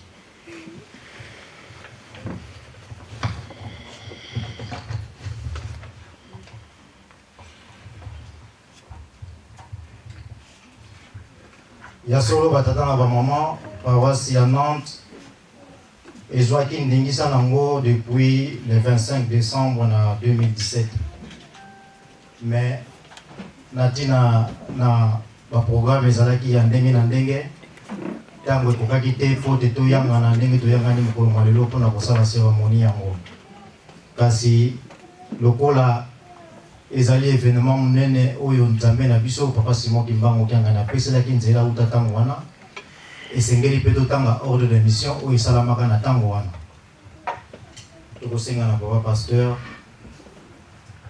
atangela biso yango.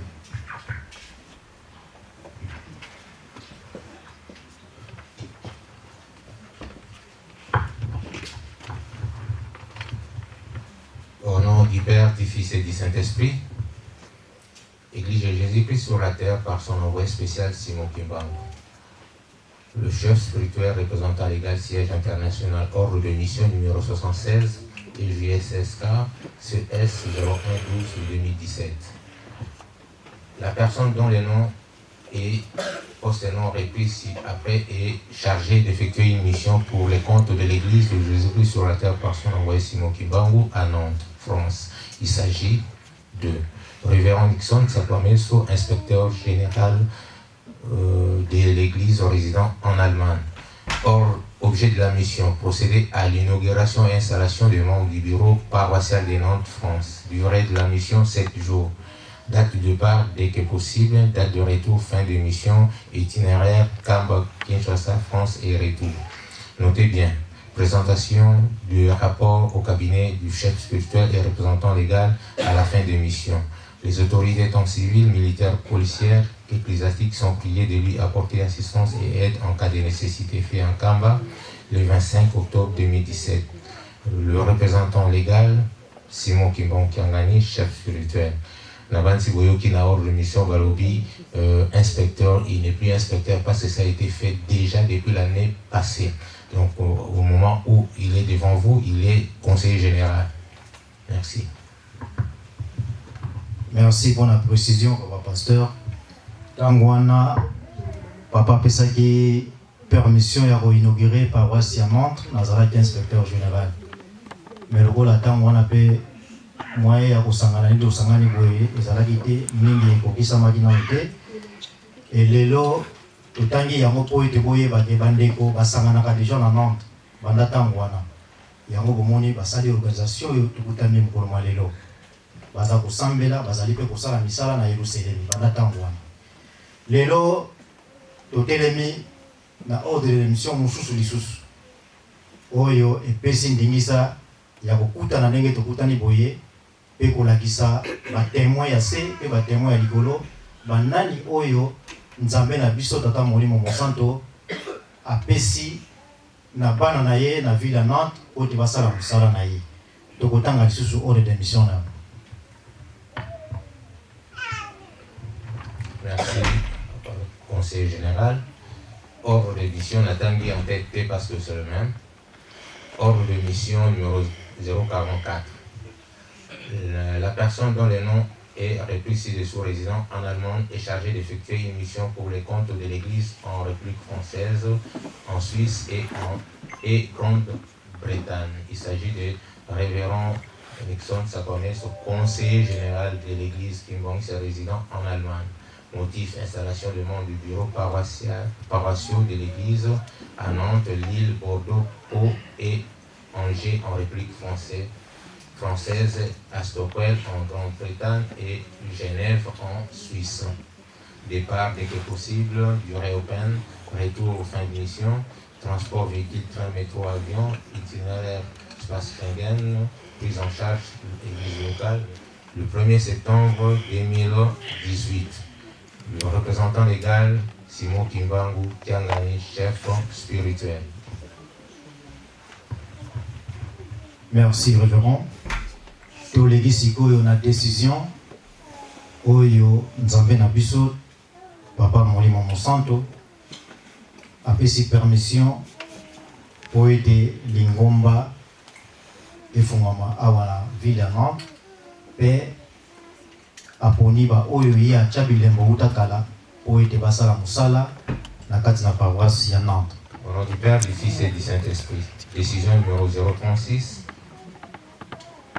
EJSK CS 0112-37 2018 du 8 février 2018 portant nomination de membres du bureau paroissial de l'église kimbanguiste, paroisse de Nantes en République française. Attendu qu'il y a eu lieu d'apporter une dynamisme dans les activités et le fonctionnement de la paroisse de Nantes en République française à la matière de l'Ukutakano, tenu à Kamba, Nouvelle-Jérusalem du 15 octobre au 2 novembre 2016. Vu le dossier des intéressés, vu la nécessité et l'urgence, décide, article 1er. Sont nommés membres du bureau paroissial de l'église kimbanguiste de la paroisse de Nantes en République française les personnes dont les noms sont repris ci-dessous au regard de leur fonction.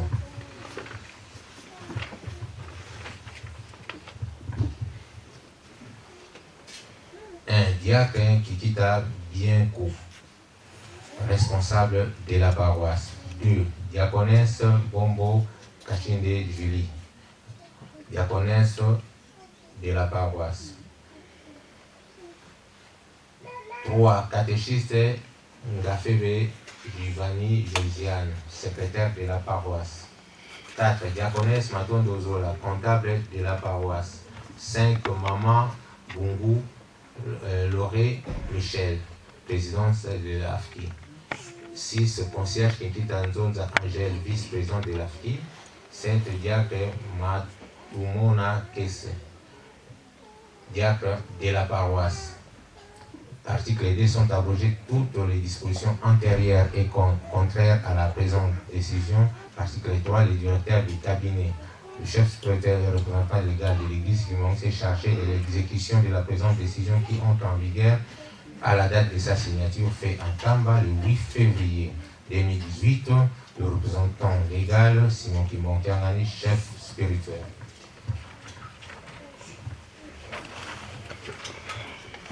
Pona kolakisa ete mikanda nyonso tozali kotanga ezali officiel ebimi na voix officielle esengeli na directeur de cabinet ye pe asala notification oyo kopesa nzela na batambusi oyo papa poni oyo ete basala mosala na bango officiellement ndenge toki na deuxième article mokonzi apesi ordre na directeur de cabinet asalela bango notification na yango tokotanga yango na komba tata mwana pe tata mwana mosa.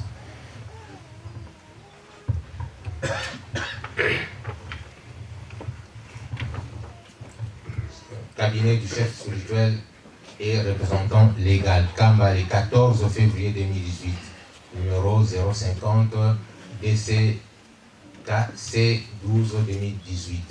au diacre, diaconesse, catéchiste, concierge et mesdames Kinkita Bianco plutôt, responsable de la paroisse, Mombo Kichende Julie, diaconesse de la paroisse, Gafebe Jivani Josiane, secrétaire de la paroisse, Matondo Zola, comptable de la paroisse, Kungu Loré Michel, président de l'AFTI, Kikita Zonza Angèle, vice-présidente de l'AFTI, Matumona Kesse, diacre de la paroisse, tous membres du bureau paroissial de l'église Kimbongise dans la paroisse de Nantes en République française à Nantes. Objet notification. Révérend, au nom du Père, Fils et du Saint-Esprit, nous avons l'honneur de vous informer que par la décision numéro 036 EJCSK CS 0112 7 2018 du 8 janvier 2018, dont vous trouverez copie en annexe, il a plu à son éminence Simon Kimbong Kiangani, chef spirituel et représentant légal de l'église kimbongiste, de vous nommer aux grandes et fonctions reprises sous vos noms submentionnés.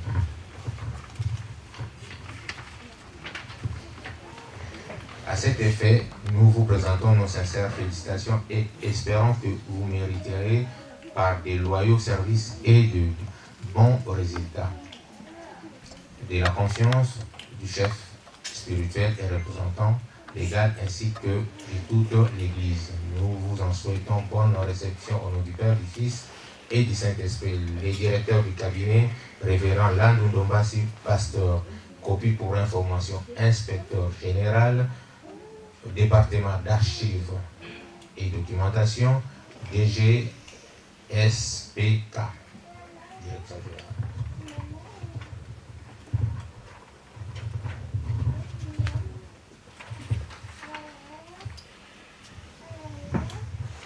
Merci na yango tokosenga na bato nyonso oyo nzambe na biso aponi bakokoleka liboso. Tokobanda na responsable ya paroisse diacre Kinkita bien que boleka liboso.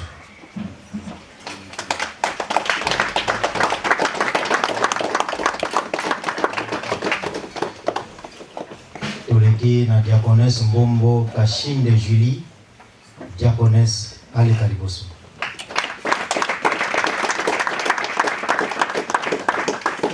Toleki na catéchiste Ngafebe Jivani Josiane, secrétaire de la paroisse aleka liboso.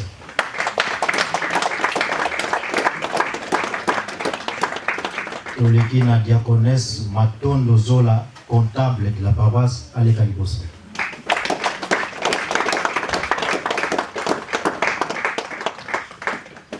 toleki na mama Mbongo L'Oreille Michel, présidente de l'AFKI, Aleka Liboso. Toleki na concierge Kinkita Nzonza Angèle, vice-présidente d'AFKI, Aleka Liboso. Et toleki na diacre Matumo na Kese, diacre ya paroisse, Aleka Liboso. Seigneur, on a révérend pasteur Atangela Bisso Mukanda Manzambe, la 2 Timothée, chapitre 2, du 1er jusqu'au 3e.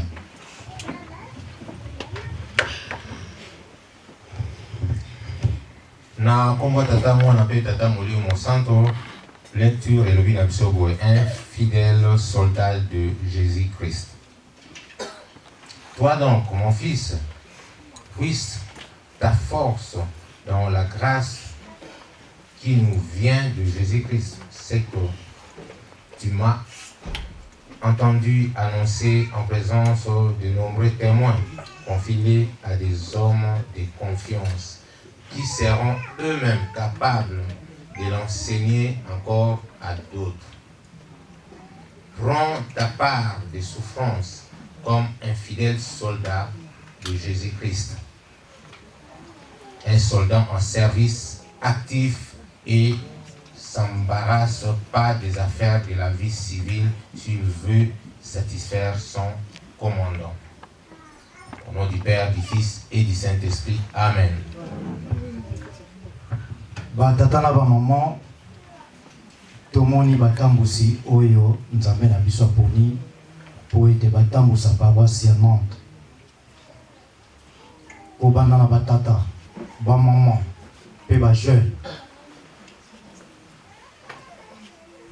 lingomba ya Nantes ndenge tolandaki na ordre de mission ya liboso obandi yango na 2017 mais komona fruit nango lelo elakisi ke bozali kokende malamu.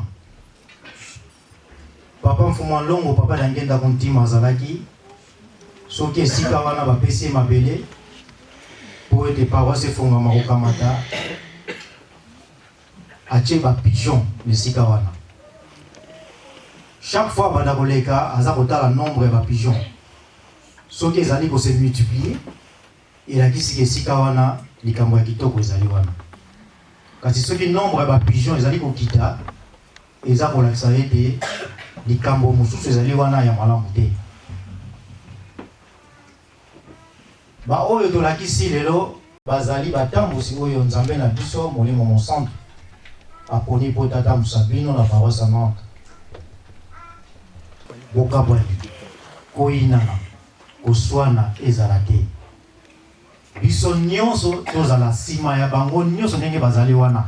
Kasi tozali na nzambe tata molimo mosantu papa Simon Kimbangu Tangani ye mutu azali commandant de bord oyo aza komema biso banso pamba te lelo tolakisi boye kasi lobi tokoyoka na Nantes makambo ebandi bozalaki kimia toyene esengo biso nyonso mingi touti ba 600 voire 1000 km mpona koya kotala koparticipe na événement oyo. Donc ezali likambo ya kitoko oyo esalami kasi mbuma na yango tokobanda kolandela ndenge kobota bambula ezali koya na banza salo ekozala moke soki tokangami na bomoko tokangami liboke na biso bambuta toponami toyoki mokanda batangeli biso na 2 Timothée chapitre 2 du 1er jusqu'au 3 basoda ya nkolo oyo boyokaki na miso ya batémoin topesa yango pe na bato oyo ye apona po ete ebota mbuma bango pe basala pe musala na bango ndenge bino bokoteyela bango ebanda ntango oyo boyebaki pasi ebandi oyo nkolo Yesu amonaki oyo papa Simon Kimbangu amonaki oyo bamvoila bamonaki oyo ba papa na biso bazali komona ti mokolo mwa lelo. Elingi koloba nini? Bozalaki na bino malamu me banda lelo awa tolakisi bino na banzene ndenge ya se pe banzene ndenge ya likolo bokomi na ba qualification ya ndenge na ndenge. Kasi mokanda nzambe lobi bino bosala oyo ekosepelisa nzambe na biso papa Simon Kimbangu kiangani. Bosepelisa bato ya mokili te, pamba te moto ya mokili ata ndenge nini ezali pasi pota ndima mosala oyo bino bokosala. Kasi soki nzambe asepeli bino nde bozwi mapamboli bokoyoka ya ndenge na ndenge. Kolo Yesu afingamaki, papa Simon Kimbangu afingamaki, bamvwana bafingamaki, tata Molimo Mosantu azali kofingama ti lelo. Kasi toyokaki te, totangi yango na mokanda moko te, tomoni yango mpe na misu na biso te, ete baabandone mosala oyo bazwaki to oyo nzambe na biso tata Molimo Mosantu azali kosala aabandone. Au contraire, aza koloba na biso azali posé, biso mpe tozala posé. Batata na bamama batambusi awa ko tomoni bino boye bozala kaka ndenge bozali wana sude bosala mosala na bomoko. Likambo nyonso bokosala nde biro paroissial yango nzambe atie lobi bino bokopona conseil paroissial oyo kopesa bino maboko na mosala oyo po ete mosala ya tata Molimo Mosantu ekende malamu. Objectif na bino bomema bandimi kino esika oyo tata Molimo Mosantu azali kozela biso panso po tasepelisa biso. Tobosala Yerusalemi te bomoko kati na bino yango bosala te makambo misato ekokisama bolingo bebe komisala yango komema biso kino na botongi Yerusalemi kino kobongola bapakano bakoma bandimi po ete mboka oyo ya Nantes lelo basi bayokisango ke likambo kwei ke bendele ya papa Simon Kimbangu etelemi. Kasi bino soki bosali mosala malamu tokomona ke mbuma kitoko kobima na mboka oyo pelobi ntango tokoya ekozala ndenge tozali lelo te. Tika te nzambe na biso na bino na komba tata mwana pe tata Molimo Mosantu. Amen. Amen. Tokosenga tomoni liboso na biso tozali na maman conseillère direct aza na biso na yango tokosenga na maman aleka mpona kopesa bana na ye oyo ekoki.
Toyamba batambusi oyo tata Molimo Mosantu ateli biso na kati na mboka ya France na paroisse ya Nantes na kombo ya tata mwana pe tata Molimo Mosantu na kombo ya tata ya mwana pe tata Molimo Mosantu botema na bino faki tutela biso nzembo badi.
Au nom du Père, du Fils et du Saint-Esprit, comme il est de coutume, nous le savons tous, après le baptême, maman appelle sa kamalobato à côté yaka baye oyo nyonso bazui libatisimo liboso na bango. Mais qu'est-ce que nous allons faire d'une pierre deux coups parce que maman azali pe na kosa bakambi o bazwami na mokolo malelo ako akoloba na bango. Ndenge moko pe akoloba na baye oyo babotami lelo po ezali motu ya mokana na nzambe elobi na biso na mokolo malelo soki bango wana bakufi lelo nzela likolo ezali ya kofungwama mpe na mokolo mwa lelo esengo ezali na likolo esika papa molimo mosantu avandi kuna na Yerusalemi po ete moko kaka akoti pomba te azongaka na mokili po ayaka koluka brebi moko oyo ebungaka bongo soki moko akoti esengo nini akozala nango mpona yango tosengi na bamama selo boko kolekisela biso baye oyo bazwi batisimo mokolo malelo na liboso mpe bakambi oyo bazwami na mokolo malelo kaka koleka liboso bazwa conseil kitoko mpe ya mama na miso ya batemoin oyo soki basaleli yango te baloba tozalaki wana nde balobaki baprotocole kolekisa biso bapapa diacre responsable ya paroisse bamama diaconesse mpe bacontable bango nyonso papa taolaki une forme de dirigeant, ça ne dérange pas. Donc les cas, les autres, ça allons mosali et outakala. Service à protocole, plutôt presse pas qu'on paie sa maman micro.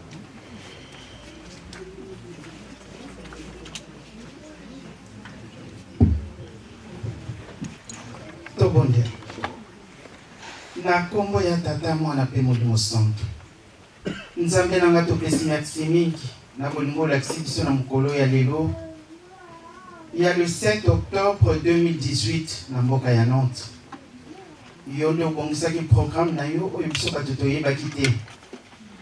Omemi biso towuti bipai na bipai. Toye na esika oyo. Ya solo papa na ntina mosusu te. Toye kosunga bandeko. Bana no bazwi baptême. Bandeko pe bazwi mikumba. Oya kotambusa lingomba munene oyo etondi na nzube. Papa tikete yo moko tambusa biso ndenge oyo ki mabondelele ke kati nesika oyo. Zala na biso tito kosisa programme. Papa loba kati na bana na yo. Fungola biso matoi ya molimo. Kolisa paroisse ndenge tobuti koyoka malobeleki nesika oyo.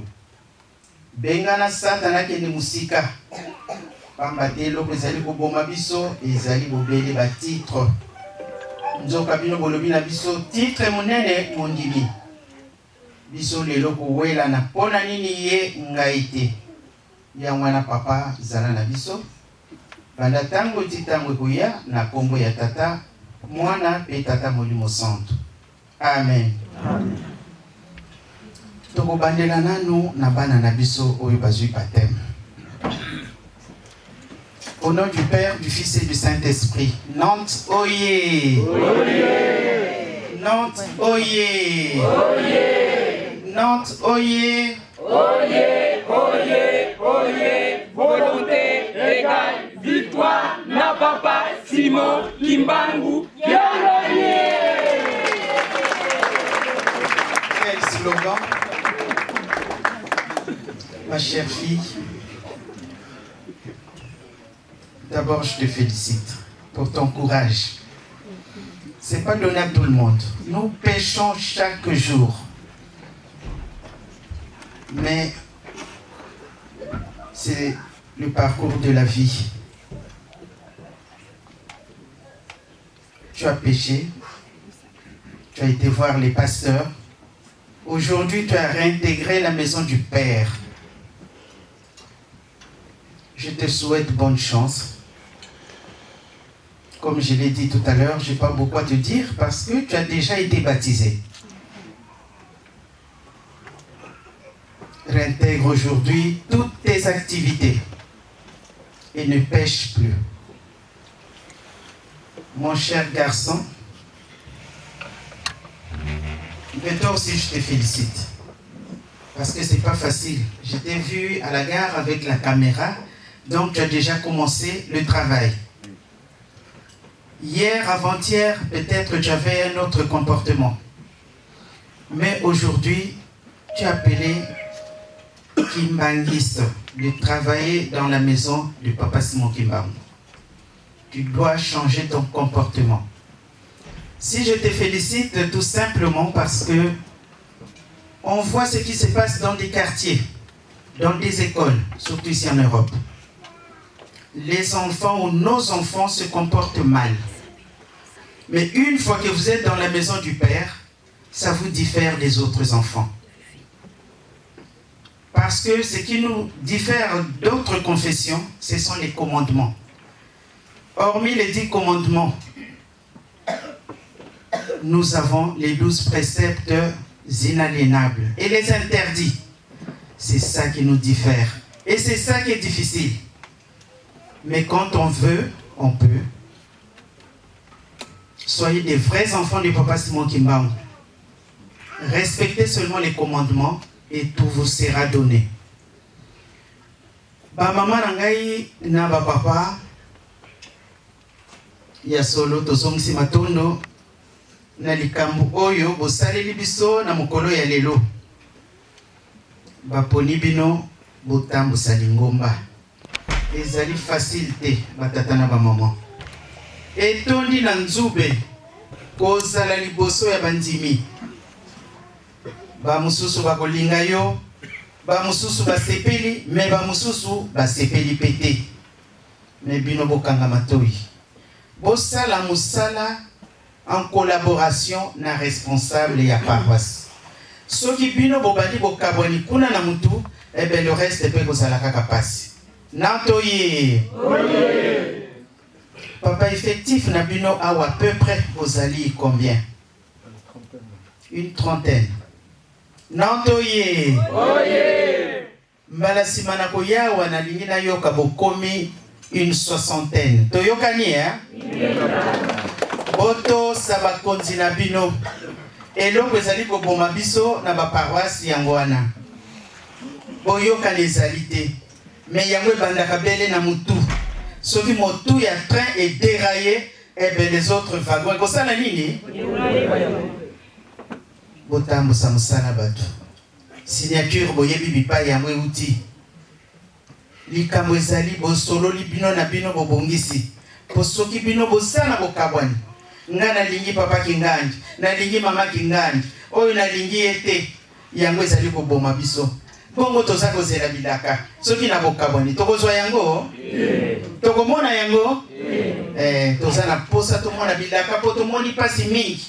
Lingombo yotala mibeko soki babandi kotanga yango nga soki motakoyi na sekaka te. Parce que biso nyonso normalement il fallait bayambaka biso chaque année. Eza boete parce que tosalaka mingi.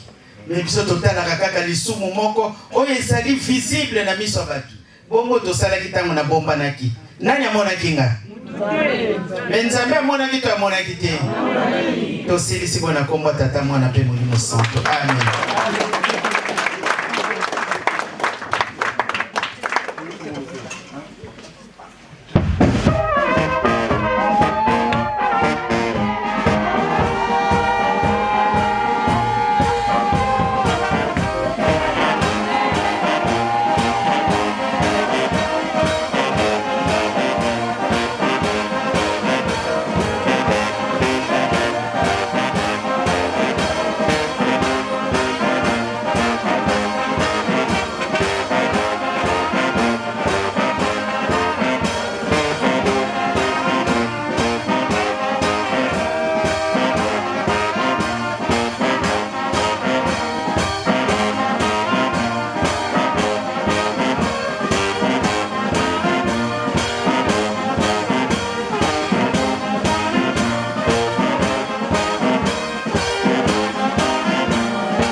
oye.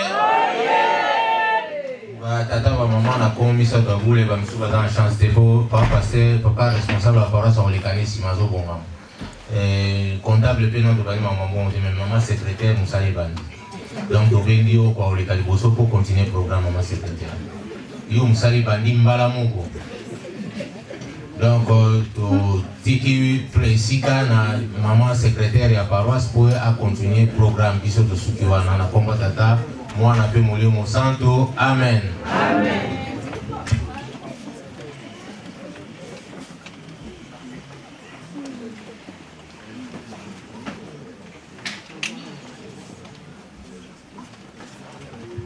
Na kombo ya tata mwana mpe molimo mosantu. Kimbangiste oye. Oye. Kimbangiste oye. Oye. Kimbangiste oye. Oye. Oye. Oye. Espoir du monde, Église universelle. Kamba oye. Oye. Kamba oye. Oye. Kamba oye. Oye. Oye. Oye. Yelusele minyapa dikundanga tata nzambi fumu yisu ye tata mwanda velela. Nantes oye. Oye. Nantes oye. Oye. Nantes oye. Oye. Oye. Oye. Volonté égale victoire na papa Simon Kimbangu qui a gagné. Papa Simon Kimbangu qui a gagné. Oye. Oye. Papa Simon Kimbangu qui a gagné. Oye. Oye. Papa Simon Kimbangu qui a gagné. Oye. Oye. Oye. Oye. Papa Simon Kimbangu qui a gagné. Mwanda velela. Wazola. Waezola. Kaka e kaka. Yandi kaka. Yandi kaka. Yandi kaka na kombo ya tata mwana pe molimo mosantu touti kolanda prédication na biso mutatei biso papa pasteur Mvula Edi pasteur ya paroisse Saint-Ouen atei biso na Psaume 20 Psaume 139 7 à 10 Exode 20 et à 17 Ésaïe 53 3 à 7 Matthieu 28 18 à 20 Commentaire totiki yango na mama conseiller direct du chef spirituel Papa Simon Kimbangu Kiangani. Toleki na communiqué.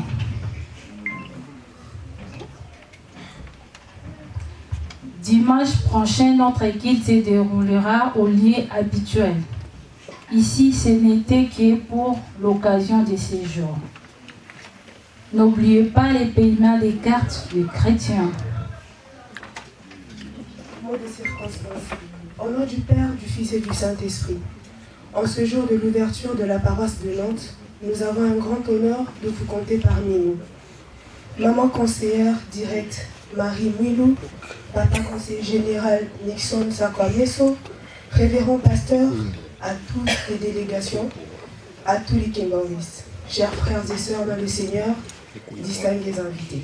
Papa Simon Kimbangu, fondateur de l'église Kimbanguiste, né le 12 septembre 1887 en Kamba, au Bas-Congo, en République démocratique du Congo, et nous a quittés le 12 octobre 1951 à Elisabethville, actuelle Lubumbashi.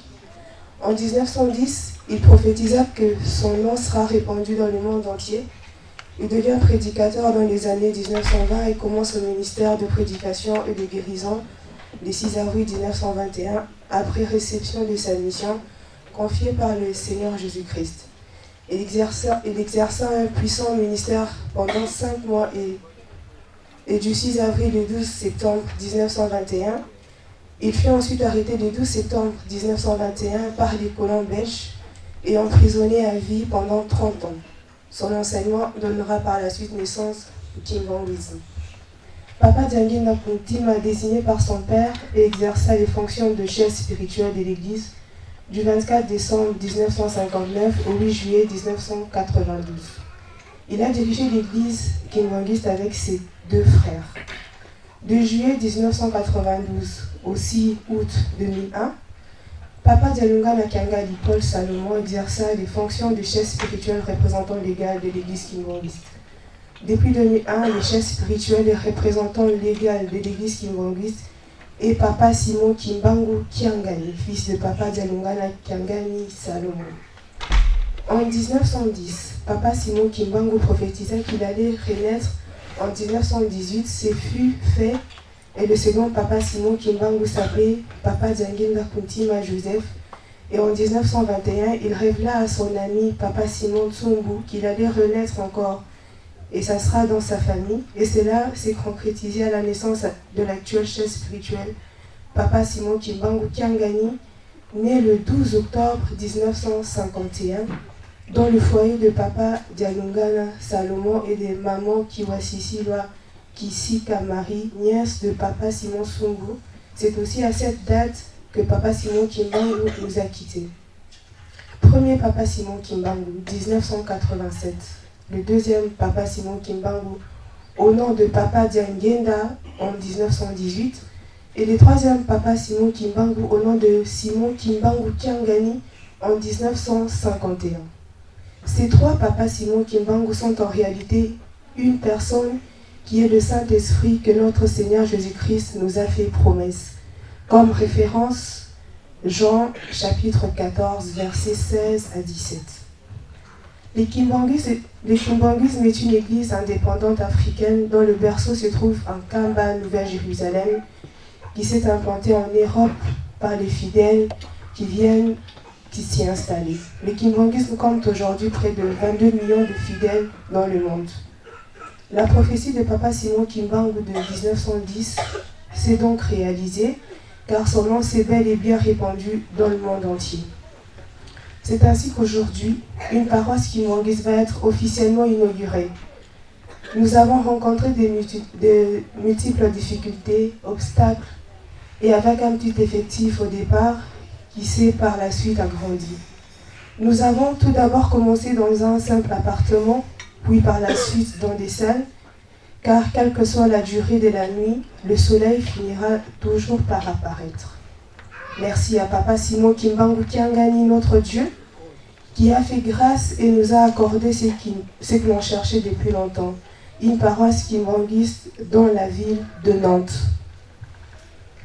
Nous le remercions infiniment et nous sommes fiers d'accomplir la mission qui nous a été confiée de reprendre son nom à travers le monde. C'est pour cela que nous lui demandons de nous donner la possibilité de réussir notre mission. Maman conseillère directe Marie Mwilou, Papa conseiller général Nixon Sakwameso, nos pasteurs, à toutes les délégations, à tous les kimbanguistes, chers frères et sœurs en Christ, distingués invités, l'église kimbanguiste est reconnaissante de l'honneur que vous lui faites en venant célébrer ensemble l'inauguration de la paroisse de Nantes. Que vive la paroisse de Nantes, que vive le kimbanguisme, que vive Papa Simon Kimbangu Kiangani. Nantes, oyez, Nantes, oyez, Nantes, oyez. Volonté égale victoire n'a Papa Simon Kimbangu Kiangani. Que Dieu vous bénisse, je vous remercie. Au nom du Père, du Fils et du Saint-Esprit.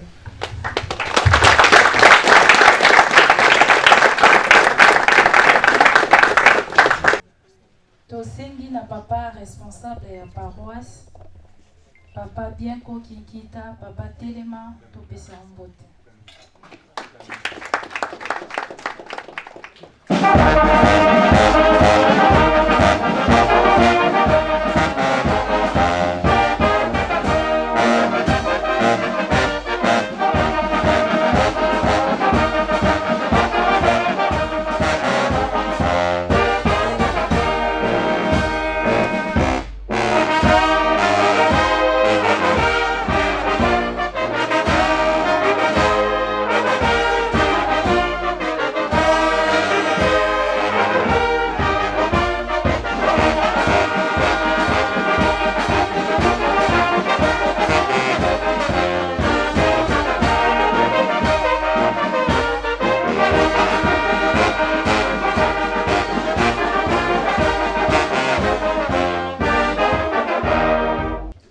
Nakombo ya tata mwana pe tata molimo santo. Tobondela. Na kombo ya tata mwana pe tata molimo santo papa Simon Kimbangu Kiangani. Nzambe na biso tozongisi botondi na bolimo na monene okolakisa na biso bana na yo. Nani ayebaka mokolo yango ekomi biso lelo. Tango oyo maloba mapesa melingai na koloba nini na yango papa yo mokonde obongisa. Pa ete maso ekobima lelo ekota biso tokoka kozwa na yo obongisi biso pe tokoka kosalela yango. Na yango nzambe na mawa yo moko kolobaka tango tokoyaka maboko pamba kasi tango tokokotaka na ndako na yo ya nzambe nde yo kopesaka biso eloko na yango kobosana biso bana na yo te obongisela biso na manso oyo obongisi na mokolo malelo kimia na yo tosengi ezala na biso lelo libela na kombo ya tata mwana pe tata molimo santo amen. Na kombo ya tata mwana pe tata molimo santo nantoye nantoye nantoye oye volonté égale victoire na papa Simon Kimbangu Kiangani. Kamba oye Kamba oye Kamba oye Yerusalemu Ikunanga tata Nzambi Fumu Yesu yetata mwana velela. Papa Simon Kimbangu Kiangani oye Papa Simon Kimbangu Kiangani oye Papa Simon Kimbangu Kiangani oye Papa Simon Kimbangu Kiangani mwanda velela wazola walembizola kaka ye kaka yandi kaka ye. Na mokolo malelo toyebi tozali na misala pe oyo papa molimo santo azali kosenga biso na tina na kotonga nkamba Yerusalemu. Tozali na mise oyo biloko nango ezali nano awa na France nano ekei te ekozala malamu lelo biso tokoka kosala vraiment mosala oyo ekomonana po ete tokoka kolongola biloko esili kokangama awa na France po ete ekoka kokende na mboka nkamba Yerusalemu pe oyo ya Portugal pe misusu oyo tata molimo santo aza kozela epai na biso bana na ye. Na yango tango ekoki po ete tokoka kotelemisa mama na biso mama conseillère direct ya papa molimo santo tata Simon Kimbangu Kiangani. Mama biso bana na yo tosengi otelema po ete tokoka kopesa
pesa mama na biso mbote ya kafu eyokana te kuna na nkamba na kombo misato ya bule na kombo ya tata pe ya mwana pe ya molimo santo tosengi lisusu mbote oyo ya papa po ete mama akoka koyamba yango.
tokoka kopesa nzambe na biso mbote na kombo misato ya bule na kombo ya tata mpe ya mwana mpe ya molimo santo.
Au nom du Père, du Fils et du Saint-Esprit. L'Éternel est mon berger, je ne manquerai de rien.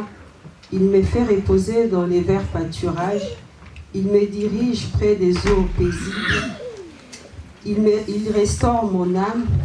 Il me conduit dans les sentiers de la justice à cause de son nom. Quand je marche dans la vallée de l'ombre de la mort, je ne crains aucun mal, car tu es avec moi. Ta ouette, ta houlette et ton bâton me rassurent. Au nom du Père, du Fils et du Saint-Esprit. Na kombo la tata na mwana pe na molimo santu. Mama, au nom ya papa Simon Kimbangu Kiangani, po yonde ozali représentante na ye na mboka ya Europe awa. To ozali kozongisa kaka matondo liboso ya Nzambe na biso. Pamba te mokumba oyo ya pesaki biso na mokano oyo ya kokiseli biso na mokolo mwa lelo na mboka ya Nantes mingi ya koloba ezali te tozongisi kaka merci epai ya papa. Kasi tosengi mokumba oyo ya pesi na bana na ye ya Nantes asimba biso. Pamba te ezali pasi tozali na nzoto molimo ezali nango prête mpona kosalela ye kasi nzoto mama etondi na makambo ya ndenge na ndenge. Yango tosengi epai ya tata molimo santu apesa biso makasi assiste biso alongola monguna nzata na kati na biso po objectif na biso bana Nantes ezali ya kotonga Yerusalemi ya kozala toujours sima ya maloba na ye pe sima ya ye moko tata molimo santu mokonzi ya molimo ya milimo na biso mingi ya koloba ezali te tozongisi matondo kati na biso ebele mikanda ezali te ebele mabala ezali te misala mikakatano ya ndenge na ndenge po tozala complet tosalela yo bamingi pe bazali na mabala kasi mabota ezali te bofongolela biso na bolingo pe mawa na bino po tozala complet tosalela bino na kombo na tata na mwana pe na molimo santu amen. Amen.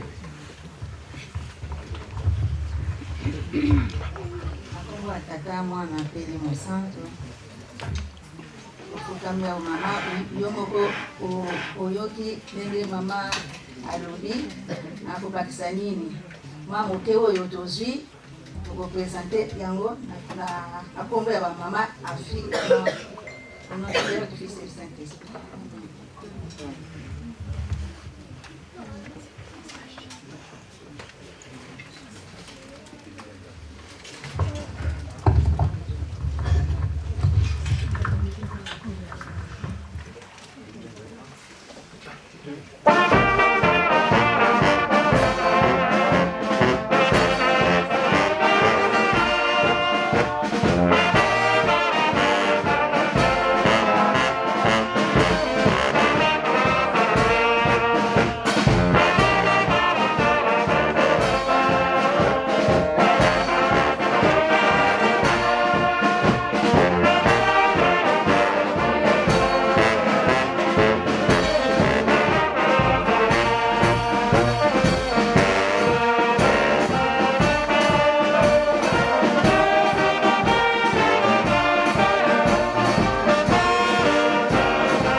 asengi na priere apesa mama na biso micro po ete apesa biso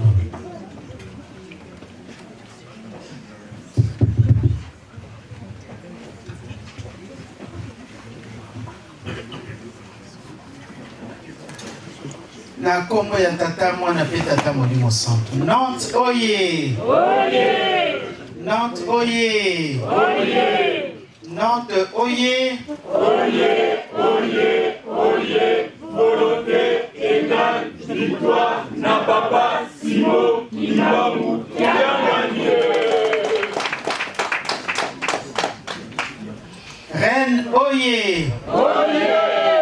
Reine oye! Oye! Reine oye! Oye! Oye! Oye! Espoir de France! Saint-Ouen oye! Oye!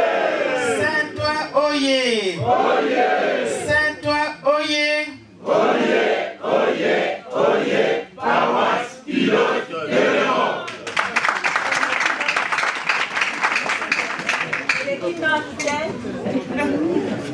Eleki Nantes te, hein? Donc, on a tout à l'heure. Nantes, oye! Il y a solo batatana ba maman. Nazana maloba mingi. Papa Mayunga, vous êtes là pour être mon interprète auprès de notre papa? Ok. Malobeza mingite. Batata na ba maman. Toyoki matei. Papa pasteur asili kolesa biso kitoko na tina ya mokolo ya lelo. Lelo tozali le 3 octobre parce que tolati uniforme. Soki tolati uniforme na biso parce que continuité, il y a le 3 octobre. Toyebi yango, hein? Mokolo wana ezalaki mokolo moko ya pasi oyo bakatelaki tata na biso to koko na biso mokano liwa. Batata na ba maman toza na dette moko spirituelle vis-à-vis ya papa na biso. Iye asalaki mutu mabe te toyebi histoire.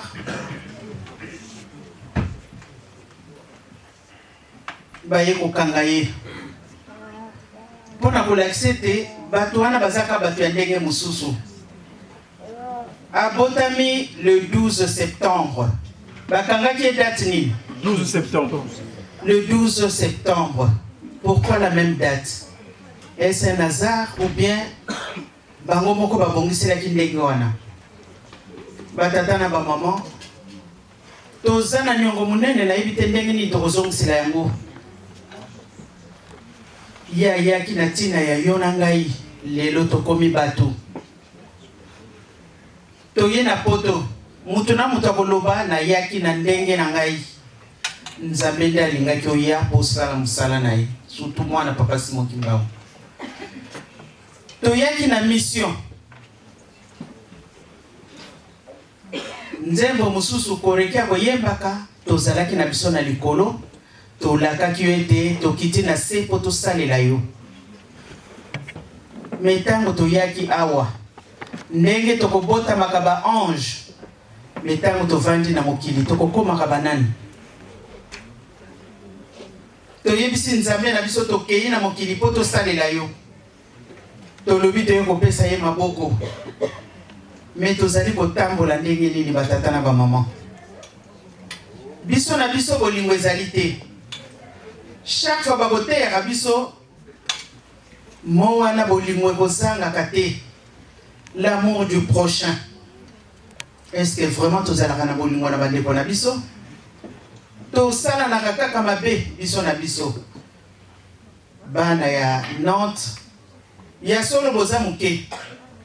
Yamwe bandaka kaka boy. Tant to bandaki lingomba na poto, on n'était même pas une vingtaine. Mais lingomba telemaki to telemaki te. Banani kati na bino bazalaki en 1975, tant to plantaki lingomba balakisa musapi. Azali voilà. Azalité, hein? On n'était même pas une vingtaine. Mais, bolingo wana totiaki yango lingombe telemi. Tout à l'heure, papa responsable à paroisse, pardon, quand tozalaki nanzela, c'était hier plutôt. Alobi, ah, maman, tozo yamba bato ebele. Mais biso toza muke. Nalobi tango to yambaka papa na bandi même na histoire du kimbangisme boyebi yango. Na 1978, papa Mfumalo, on a un musicien bayaki 244 passagers.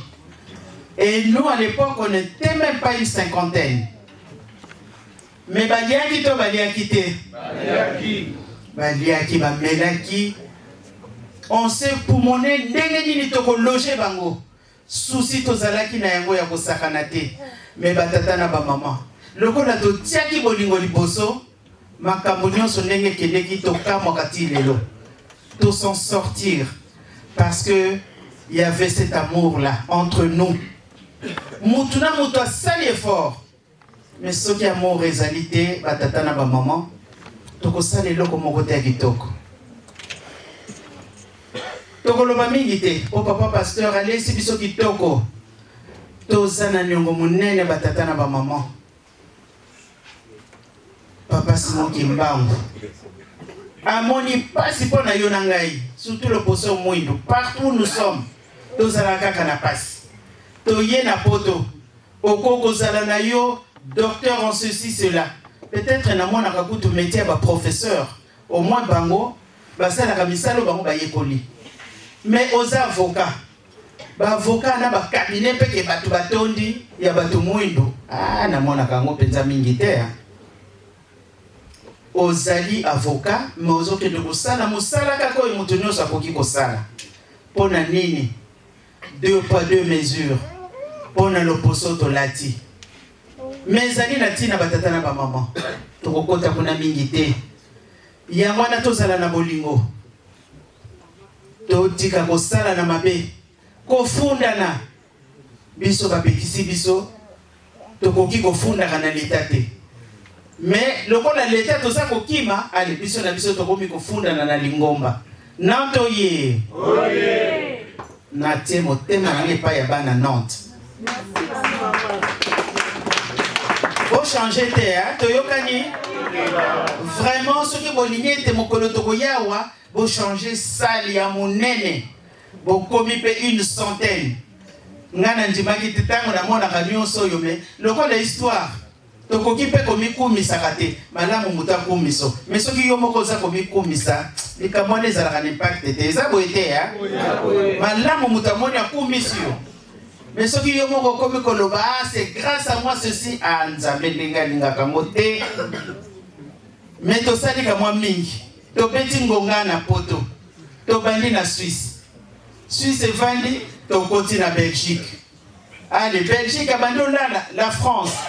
Mais tellement on avait cet amour là ndenge na lobby bato musu bazokuta na France bakimbangisa tokutani na Belgique ale tobali kosambela tobali na ndako ya ngai mwilo tozabali kosambela eloko yango bandi kokola Belgique aye ale tobali okende Allemagne mipai kaka na komaki te na Canada mais molonga ni na ngai pasona yende akendeki na Canada ake ko installer bango.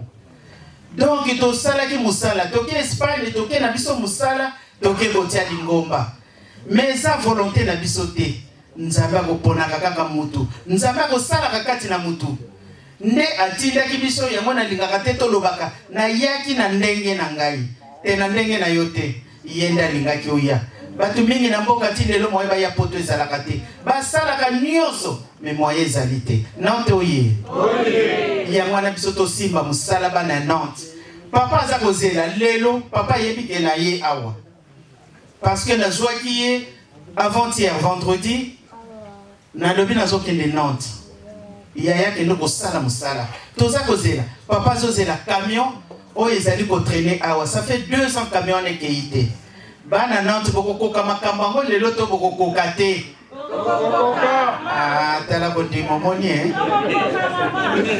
parfois na bino ekiti Nantoye touti musika ya mpona kowela likambo oyo boyembi nzembo yango bakoko na biso bamoni pasi bakangami babetami mais nzambe alakisaki ki azali nzambe toyebi histoire ya papa Simon Kimbangu tokolobela yango te mais batata na bamama soki nasilisi makambo tosali programme ndenge yango ezaleli nalingi te tokende ovanda libanda malamu tosala mosala toyokani parce que papa aza kozela pele na pokwa oyo ayeba bosali talo boni donc toye kopesa nde renfort pour vraiment lelo nayebi te 20 000 papa diacre vraiment bokokoka yango bilongi oyo naza komona na Nantes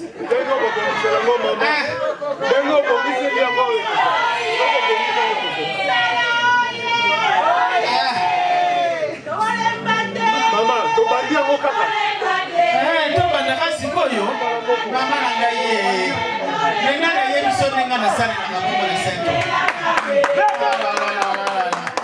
obeta nano maboko te nga nano napesi montante ndenge nini ozobeta maboko natoye papa soki moins de 100 koya na yo te parce que nakozwa yango te natoye 100 € ti likolo